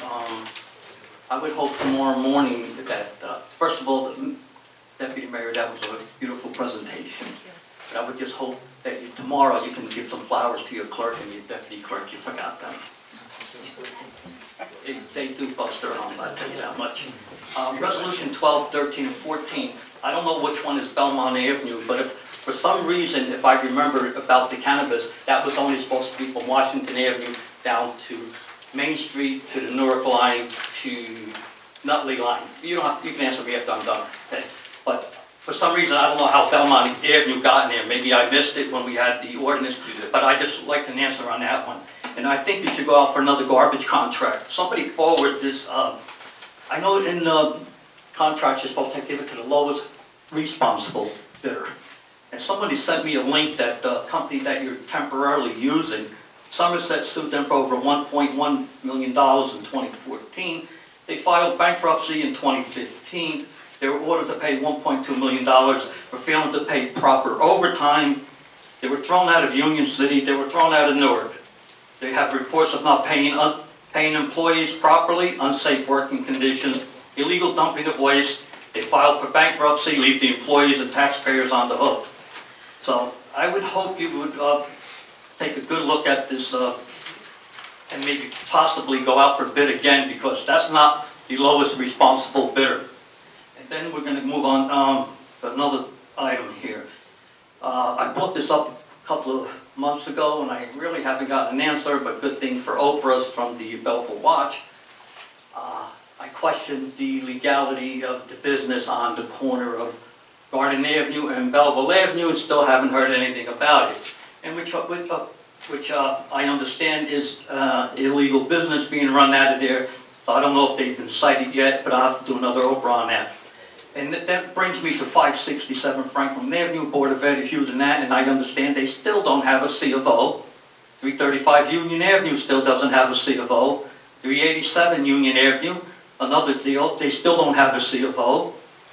382 Belleville Avenue still doesn't have a C of O and possible violations. Well, 314, I know that just closed on that, so we'll find out when we do the Oprah on that. What is the purpose of a C of O? Safety, smoke, fire, extinguishers, proper railings. But what's going to happen with 4 of them here? A fire breaks out and someone dies. Everybody's going to be pointing the finger. Well, I'm pointing the finger at you up there, everybody up there. Something has to be done about that. We don't inspect or hand out COs. Well, That's our code enforcement. one of the properties yours and possibly 2 of them are yours. The other 2 are Board of Education. I mean, what is it? Because they're a town entity, they don't have to comply? Nobody, seems like, here, I got 4 properties, maybe possibly 5, and they don't have to comply with the law. God forbid if I don't get a C of O or take out a permit for my water heater, I get a letter. But why are they not subjected to the same thing that we are? I think that's a question for the manager to the Well, I construction hope, code. I would like an answer on that. And then, I have one question, I've been meaning to ask you, and I keep forgetting all the time. How did you ever come up with that name, Better Belleville, or who did it? I think I had a dream one day. No, I'm serious, I'm serious, I'm not dreaming. I'm not joking. How long ago did you dream of that? I remember, probably before I ran. Well, I used that name in 2007, 2008, just to let you know, and I could prove it to you tomorrow. So you didn't come up with that name, I did. All right. Great mind thinks alike. Anybody else? Mr. Oh, Frantantoni? Cannabis answer. Oh, I'm sorry about that, you're right. So yes, Mario, you did miss it. We allow retail on our business districts. Brian, BG is the retail district on Washington Avenue. BG is also the retail district on Belmont. There's only 2 districts in Belleville that have BG zone, Washington Avenue and Belmont. That was voted on here by the council to allow that. I must have missed that. And then everything from the Washington Avenue to the river, the valley, basically is zoned for cultivation. Mr. Frantantoni? Yes, in regard to Fairway Avenue, the problem's over, you got there. This is your responsibility. If any of you would look at the map of Belleville, half of the golf course is in Belleville. 1/3 of the cemetery is in Belleville. It's our responsibility to look into that. And when I was in office, we took care of it. The people on Fairway, on the west side, were calling me because the golf balls kept coming over. One golf ball almost hit a little infant in her carriage while her grandma was watching us. I had the power as a government official. We contacted the golf course. Within 3 weeks, they put up a 20-foot fence to stop the golf course. It's your responsibility. Now, right back at Gary's backyard, he'd been telling you they've done dozens of 26-yard dumping soil. That's your responsibility. I can't put up a little 16-inch landscape wall without getting a permit, a zoning permit. It's your job to get that done. It's in your town. Forget the state, forget the county, forget the DEP on the federal level. It's your job. They're dumping all this dirt. Why didn't they get a permit from Belleville? Now, don't take up my time answering it. Now, in regards to you, Mr. Carey, all right, because you're only going to give me a lot of baloney. When I don't answer them, don't blame me, everybody. All right, Roosevelt Avenue. I've got several calls on that too. There's a simple solution to that. I don't know if Mr. Martino is well-versed in the law. There's a law called adverse possession. I've exercised it twice on my properties. My property in Washington Avenue, the neighbor was 16 inches on my property. 40 years ago, I sent them a letter. You're on my property.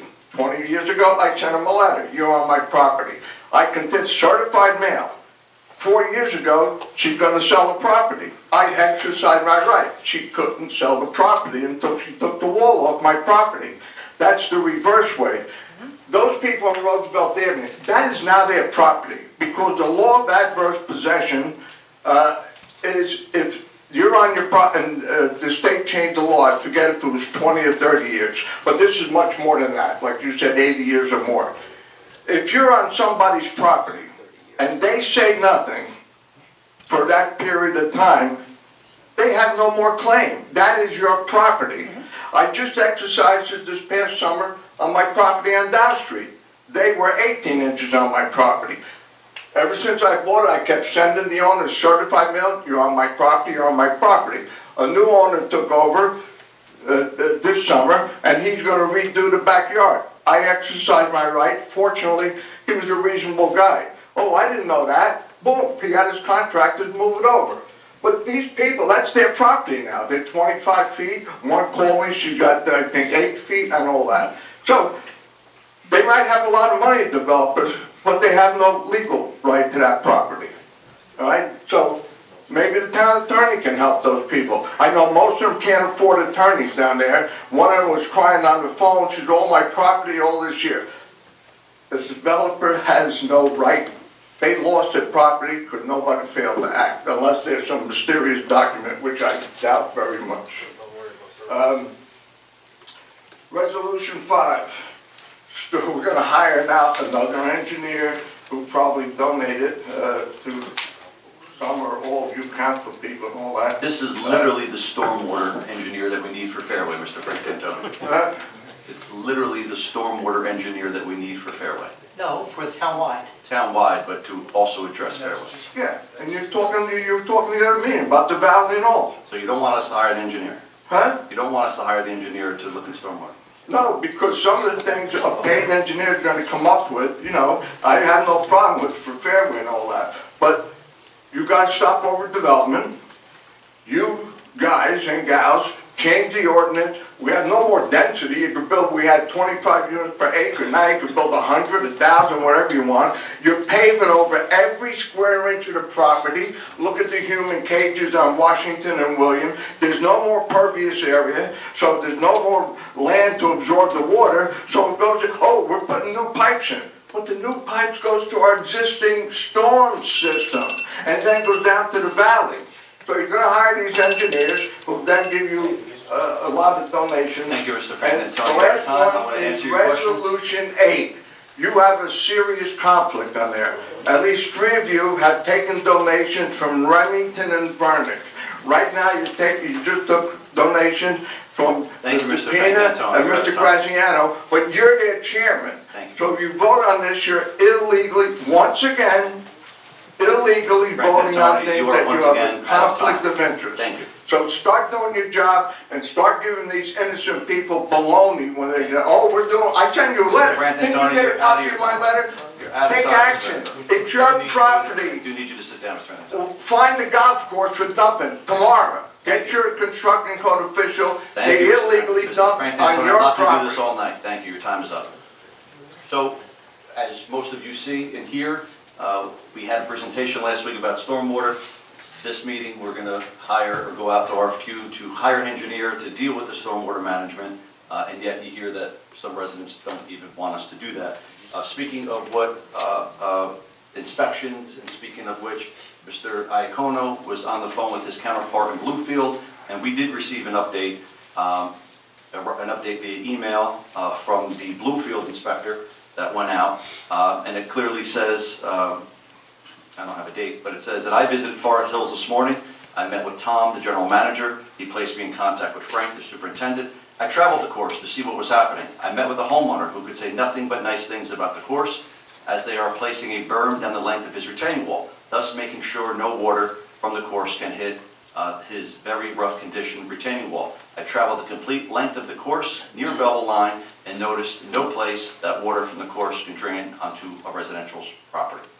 So we have had inspectors, but Mr. Iacono, I don't believe we're going to accept that. I would like to see maybe Mr. DiLorenzo, either in his capacity as construction official or whatever this title is, I'm going to find out, floodplain manager, flood officer. Okay, so he is. Send me whatever you have on that. He is named. His name is there as a flood officer. So between flood officer authority and construction code authority, Mr. Iacono, let's get him out there and see what he thinks, because we've already had the DEP there, we've already had Bloomfield there, we've already had everybody else there, and that's that. Do we have anybody else for public comment?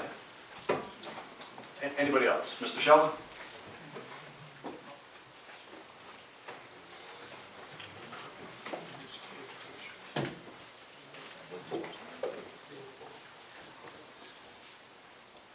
Good evening, everyone. Michael Sheldon, 47 Floyd Street. I'm sure everyone on this dais, every elected official, anyone who's ever been appointed to a board, is well aware of the fact that we are required under state law to file annual financial disclosure forms. Right? Everyone's aware of that. However, in looking at the situation for Belleville, there is one person with a glaring omission. The person has not filed a disclosure form since occupying office, not in 2018, not in 2019, not in 2020, nor in 2021. Now, doing it once might be forgivable, excusable, oversight, got the paperwork lost. But doing it for 4 consecutive years is inexcusable, is intolerable, and is showing a callous disregard for the law and their fiduciary responsibilities. And the person I'm referring to is none other, our sweet innocent Ms. DePena. You have not filed a financial Please direct disclosure your form. comments to me. the chair. Through you, she has not filed any financial disclosure forms since occupying office. A month ago, a formal complaint was filed with the local finance board, the DCA. They are now investigating this matter. I'm going to ask you, Mr. Pena. Mr. Sheldon, you're going to address the chair. Well, I'm going to, through you, No, you're not going through me, you're going to address me. Mr. Pena should do the right thing at this point and resign immediately, because if she doesn't, she faces not only major fines, but the local finance board has the power to remove her from office and also refer her to the Division of Criminal Justice for prosecution. So let it be known that you have a member of your own team We're on the record. who does not, like yourself, thinks that you can play fast and loose with the law. Now, the other thing I want to mention, last September, I was pleasantly surprised, shocked, when, under a question from Mr. Droz, you said that you officially acknowledged President Biden as our lawfully elected president. Okay? Smirk your little goofy No, smirk. I'm laughing, I'm not smirking, I'm laughing. And it caught me by surprise, because until 2017, you were a hardcore registered Republican. But you did the right thing. I don't believe Don't interrupt hardcore- me, don't interrupt me. No, you can make an accusation, you get an answer. I don't believe hardcore Republican is actually Ran classification. for all the years that you were, from the time you became a young adult, you were a registered Republican, you ran for state office as a Republican, you were always a registered Republican. But, all right, so last September, you said, yes, President Biden is our lawfully elected president, which I was glad to hear. One of the few times I actually We agree. thank you for saying something that is truthful and correct. But, you know, as all of us are aware, on January 6th in 2021, one of the darkest days in U.S. history, our Capitol was violently attacked as sedition was committed. And quite a number of people were involved. Already several hundred of them have been arrested. Several hundred have already undergoing prosecution. Now, the reason I mention this much is that you, Mr. Mellon, when the Black Lives Matter rally took place in 2020, you wrote to them saying that any type of violence with any political protest is intolerable. There is no place for it. I have your memo if you want to see it. I can post it again. I wrote to Black Lives Matter? You wrote to the Black Lives Matter, you had a press release thanking them for taking this advocacy role, but you also said in the body of the letter that you warned them that there is no place for any type of violence when people are exercising their First Amendment rights. So, with that said, to be consistent, do you also condemn all of those people who participated in the violent attack on our Capitol, wherein over 140 police officers were injured? You do. Very good. All right, go ahead. Those, not in attendance, but those who participated in Those who violence. participated, Just like very there were good. very peaceful Black Lives Matter Very Matter good. I'm rallies, glad to hear that. and Mr. there were Jones. bad actors. I Right. condone They're bad actors, I no know. matter who they are. Terrible bad actors. They all should be held accountable. So that's why I want to distribute this. I'm just going You to... have 15 seconds, Mr. Stoner. Here you go. One of the members of your own team, a township employee, was front and center with that attack on our Capitol. In fact, the pictures show, which have been obtained through the Sedition Hunters Network, that Mr. Belnomi was on the West Balcony portico, where 2 weeks later, both President Biden and Vice President Harris, Your time is up. you know, you interrupted me, I need another 10 seconds, took their oaths of office. So, if you're going to be consistent, this gentleman Just needs so to the record be... knows, this is a gentleman sitting either in a bus station or in an airport. Show the other pictures, So, liar. Show the other this is pictures not- in this the is attendance. dossier.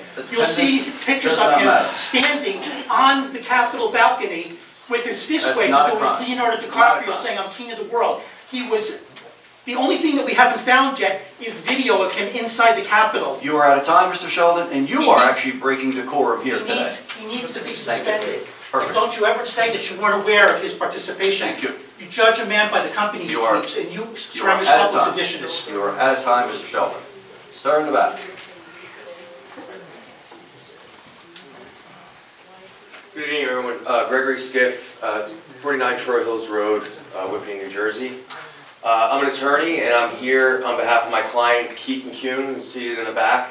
I understand that this forum, that these meetings, as well as social media, has been a platform used by the gentleman that was just speaking before me to denigrate and to defame my client. I'm going to serve Mr. Sheldon right here, right now, with all of these witnesses, with a cease and desist letter to immediately cease any and all defamatory conduct. And to the extent I understand, as an attorney, as an officer of the court, I understand the sacred right given to all of us through the First Amendment, and I understand the value that these meetings have to allow a town to flourish and to govern itself. However, there are limits to speech, and the attorney for the council could elaborate on that for all of you. This forum, this meeting, is not a springboard for people like the gentleman in the back, Mr. Sheldon, to defame other members of the community. And any false statements, misrepresentations of fact, innuendos alleging criminal conduct and everything else, to the extent any of those statements made in this forum, social media, or anywhere else against my client results in damages to my client, we will take immediate legal action. Go ahead. Against him and against anyone else who engages in that kind of conduct. Like I said, I respect everybody's ability to voice their opinions, but there is a difference between opinion and fact. And when you make misrepresentations of fact that damage a person, you're out of order. When you make misrepresentations of fact that damage a person's reputation, hurt their standing in the community, hurt their family members as a result, and their affiliates, colleagues, business affiliates, it's an actionable tort in this state and under federal law, and we'll be pursuing that course if we have to. The purpose of my serving a cease and desist letter is to hope to bring an end to that kind of conduct, and then we can get along and everybody can move on with their lives. But to the extent it does not stop, we'll be in Superior Court here in New Jersey. Thank you. Thank you for your time. Look forward to seeing you in court. Anybody else? Public comment? Ma'am, Ms. Fleishman?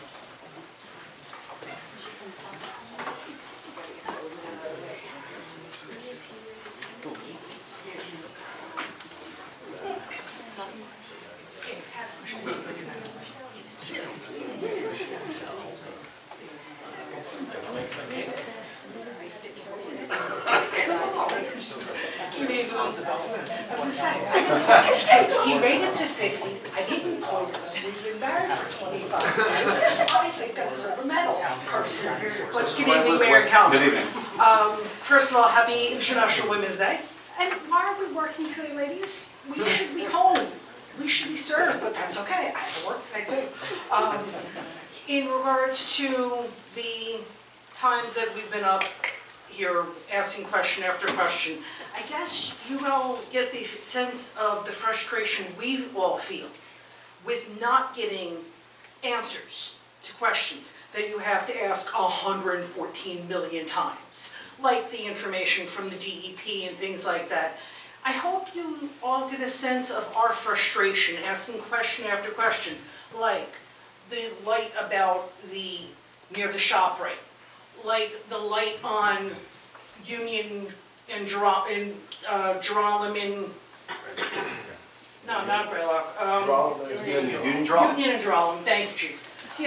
And we just not getting answers. We ask the questions time after time, and we get, oh, we'll get back to you, we'll get this, we'll get that, and it's... I've never said that. Just so you know, I've never said I'll get back to it. I give answers to every question, sometimes to a fault. But the thing is, you do and you don't. You give answers that, yes, you have the information at your hands, and that's fine, but it's not a full answer. My dad used to say there's 3 parts to every story. There's one side and the other side and the truth, okay? The thing of it is, the frustration level, I think on everybody, is just ridiculous. Why do we have to ask about a light multiple times? Why can't we get an answer? Are they not... I think I'm sorry, I'll let you talk. That's right. Are they information that you're sending to the people that need to do it not responding? Because if they're not responding, as an Essex County resident, I will start calling and things like that. If we come to these meetings and we ask things to be done on our behalf, and you're doing what you need to do, and it's not being done, and you're not getting responses, tell us that. Tell the taxpayers and tell the citizens, look, we called Joe Diaz's office 6 times, and here are the dates, blah, blah, blah. Fine, I'll call the man. I've known the man since I'm 7 years old. You know. I have, I mean, if you listen to me talk with Ms. Burke spoke and Gary, I have explained how many times I've emailed, and I've explained to everybody I've been Right, in contact with. Again, I understand that, and that's fine. And you're working on that, and it's a project and things like that, it takes time. But my point of it is, do you see our frustration? Do you understand it? I share it with you. Okay. I have emailed Meredith, how many times, Mr. Iacono? Meredith is in charge, I'll pause your time. Yeah. I have called Meredith and emailed Meredith countless times. Meredith is our DOT rep for Washington Avenue. I get butchered and savaged all day about the condition of Washington Avenue. We've had DPW there. We're not supposed to be there on Washington Avenue. We've done it with Cold Patch. I have emailed and emailed and emailed and emailed. Just today, I emailed the county. You're friends with Mr. Executive? Ask him or send him an email because I have a resident on Belleville Avenue that wants a blinking light crosswalk. Right. I answered her on social media because I give answers. I asked her to email me, she did. I forwarded it to the county executive, we have not gotten an answer yet. Right, so that's what I'm saying. So I understand your frustration and I share it because I'm equally as frustrated. Right, all right, so I didn't mean to interrupt you. So that's what I'm saying. Are you telling people that, yes, you have done X, Y, Z? And I don't tell them, I show them. I include them on the emails. Okay, all right, so So this way, like you, and I love what you said before about being proactive, I spoke to Councilman Cosarelli about Main Street, and a resident showed me pictures a couple weeks ago. She said, I emailed you. I said, I emailed you back. She said, I know that. I said, I emailed the state. She said, I know that, but you haven't fixed it yet. I said, I think I have a relationship with her. I said, well, I'm not a virtual assistant. Like if I have 40 other complaints the next day, if 2 weeks later you don't get, I include everybody in the emails. You can reply all and re-engage me, and then I zing somebody again. That's the answer. I think residents just don't get the answers they want because things take time. They think they're not getting answers. Right, I mean, but that's what I'm saying. That's what I want to hear. I want to hear that, yes, you're getting the same frustrating answers we're not getting and things like that. And yes, as we all come to these meetings, if we have to proceed further to the next level, we'll take it to the next level. But it's nice to know, and it's reassuring to know that if you are all saying what you're doing, and of course, I'm not saying anyone's not telling the truth, of course. It's all operable. Right. No, I understand that. But like I said, at least you're understanding our frustrations. And if I'm not mistaken, when the initial debate, discussion about the cannabis places were brought to a couple meetings ago, whatever it was, am I incorrect in saying that you only had an application or you signed the PAC or a bill that would only allow 2? Oh, it was 4. Okay, I'm sorry, I thought it was 2. Okay, thank you very much. Thank you. Right on time. Through the chair, real quick, Ms. Fleischman, I just want to, you can sit down, sorry. But about the light on Washington Avenue, myself and the mayor, the last time we met with DOT for their road diet program where they're going to repave Washington Avenue, which was right before COVID, so probably about 2 years ago, we I'm going to say, kind of forced them to agree to do the light, which they, that was one of the conditions of the road diet that we. It's a $13 million plan that's now coming in 2023 because of COVID. That was, 2021 to 2023. Yeah, we got them to agree to do it, and they said they would do it. However, it's when they do that road diet program, which I don't know if it's this year, next year, I have no idea. But they do have the final say since it is a state highway. Right, I understand that, but like I said. I know, I didn't know, you might not be here that meeting that we discussed it. Anybody else? I have another question. It's just. You only could go once. It's your first time here though. If you have a quick question, I'll try. If you have You know when you go down Mill Street towards 21 and you turn. Yeah. And you're getting on 21, that road, I'm afraid my car is gonna fall apart. Mine too. Who would want email? After you make the right-hand turn, that would be the city of Newark. Newark, okay, you know what I'm talking I know, about. I've been on it, I did it actually. I saw somebody on hand in back. I'm like, my car is gonna fall apart. Okay, Newark.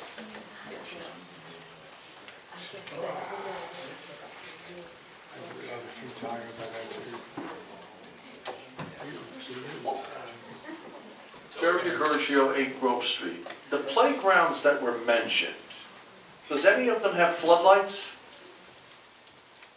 Well, Mr. Vittorioso, you could just. Well, I could say it to you, because you Yeah, no, but probably just know the answer. use I'm your sorry. time, we're not gonna, it's not gonna be back and forth. No, I'm just We're gonna asking, write well, down I'm not questions. gonna be up long. Okay. Does any of these have floodlights? I believe some do. Because the ones that have floodlights shouldn't be from dawn to dusk. They should be past that. And you should just put a sign saying it's gonna be open till a certain time. I mean, if we're paying for the lights, the kids might as well use it. I agree. Especially on the weekends, because they have nothing else to do. Now, the other thing, and the reason I'm bringing this up, is because myself, the vice chair of the zoning board, and another member of the zoning board is also here. We approved 2 applications. One was from Wendy's, and one was from McDonald's. And it was to put an extra lane in for them to make orders so the line wouldn't back out onto Washington Avenue or to Franklin Avenue. Now, I came out of ShopRite one time, the line was starting to back out. A girl came out of McDonald's and told them to go around because there's 2 lanes. I thought that was very good. But Wendy's has a problem. Absolutely. Okay, and we approved their application. And last Friday, I came out of the Chandelier, the line is, and this is like at 9 o'clock at night, the line is going onto Franklin Avenue. And the problem is, we approved 2 lanes, but every time this happens, they have cones blocking off one of the lanes. And I think something should be done about it. If the police department sees it, they should make out a complaint or a fine thing. And I think the council should make an ordinance that if they do something like this, and they don't take care of it, maybe their drive-through should be closed for a week. They'll learn how to take care of it then. Because someone's gonna get killed on Franklin Avenue. And the other thing I wanted to mention, and it's really concerning the same area, the light that you approved, the blinking light, it got knocked down. Is that gonna be replaced? So I've emailed there's, on Belleville Avenue too, there is one blinking light, a set of blinking lights, one of them was also knocked down. They're both county, so, we have to send them, You talking about the crosswalk? yeah. The push button light. The one where you That press was the ours. button for the yellow light? They, county installs them, Right. we maintain them. Oh, okay, now I know. So then maybe we might have to put a new one, Manager, 2 new Mr. ones up. Chief, they're on those. I didn't know. If nobody tells us, we don't know. We don't. Well, no, and that's really all I have to say. Okay. Thank you. But the chief could probably correct me, I don't believe the police can enforce on private property.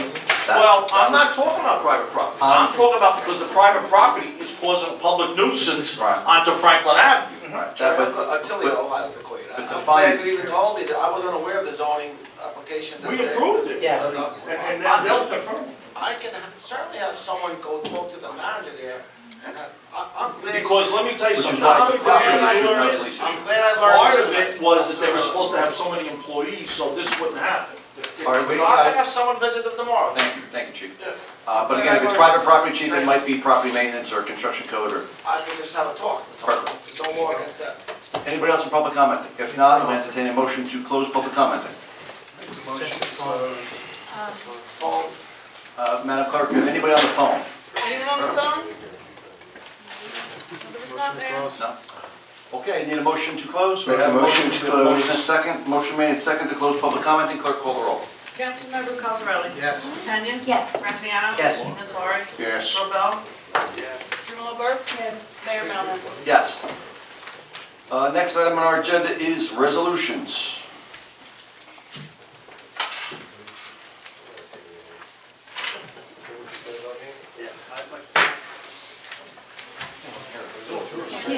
Hold on. 1, 8, 10, and 12. Go ahead, Anthony's listening. 1, 8, 10, 12, 13, 14. 1, 8, 10, 12. 13, 14. Somebody's out of time. No, you're done. Okay, anybody else? No? Make a motion for the consent?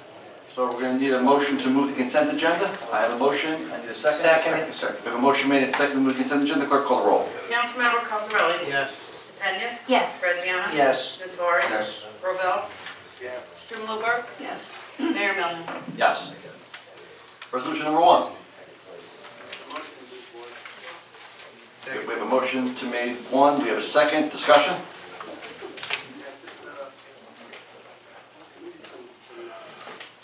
Additional information that I was not able to obtain, so I just need a roll Can't hear it. Okay, so we need a roll. We have a motion we have made. We went to the discussion. Clerk, call the roll. Councilmember Cosarelli? Yes. DePena? Yes. Graziano? Yes. Nattari? Yes. Rovell? call. Strumelberg? Abstain. Mayor Melham?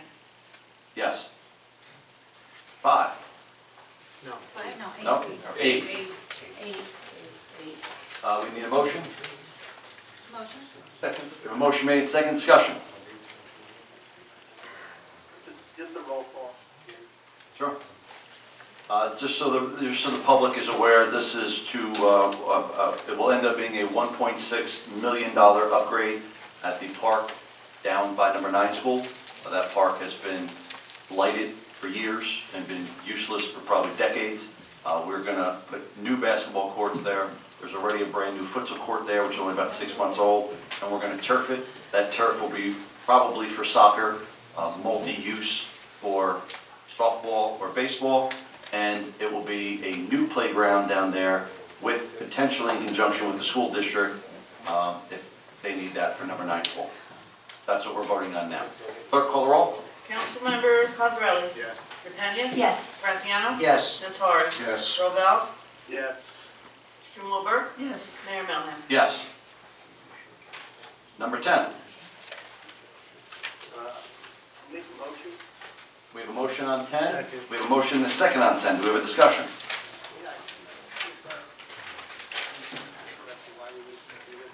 Yeah, so this is just a tool that we're using to get reimbursed for the Green Acres money. Green Acres money allocated $2 million. The project is, I'm rounding numbers off, $5 million.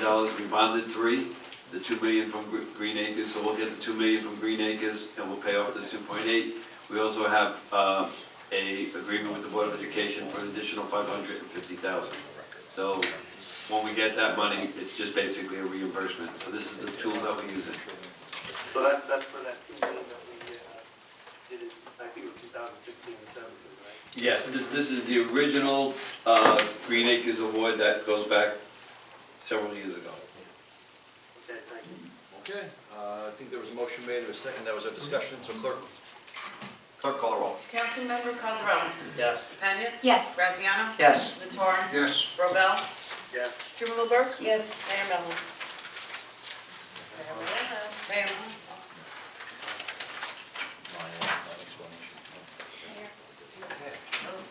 Next item, You have to vote. Mayor.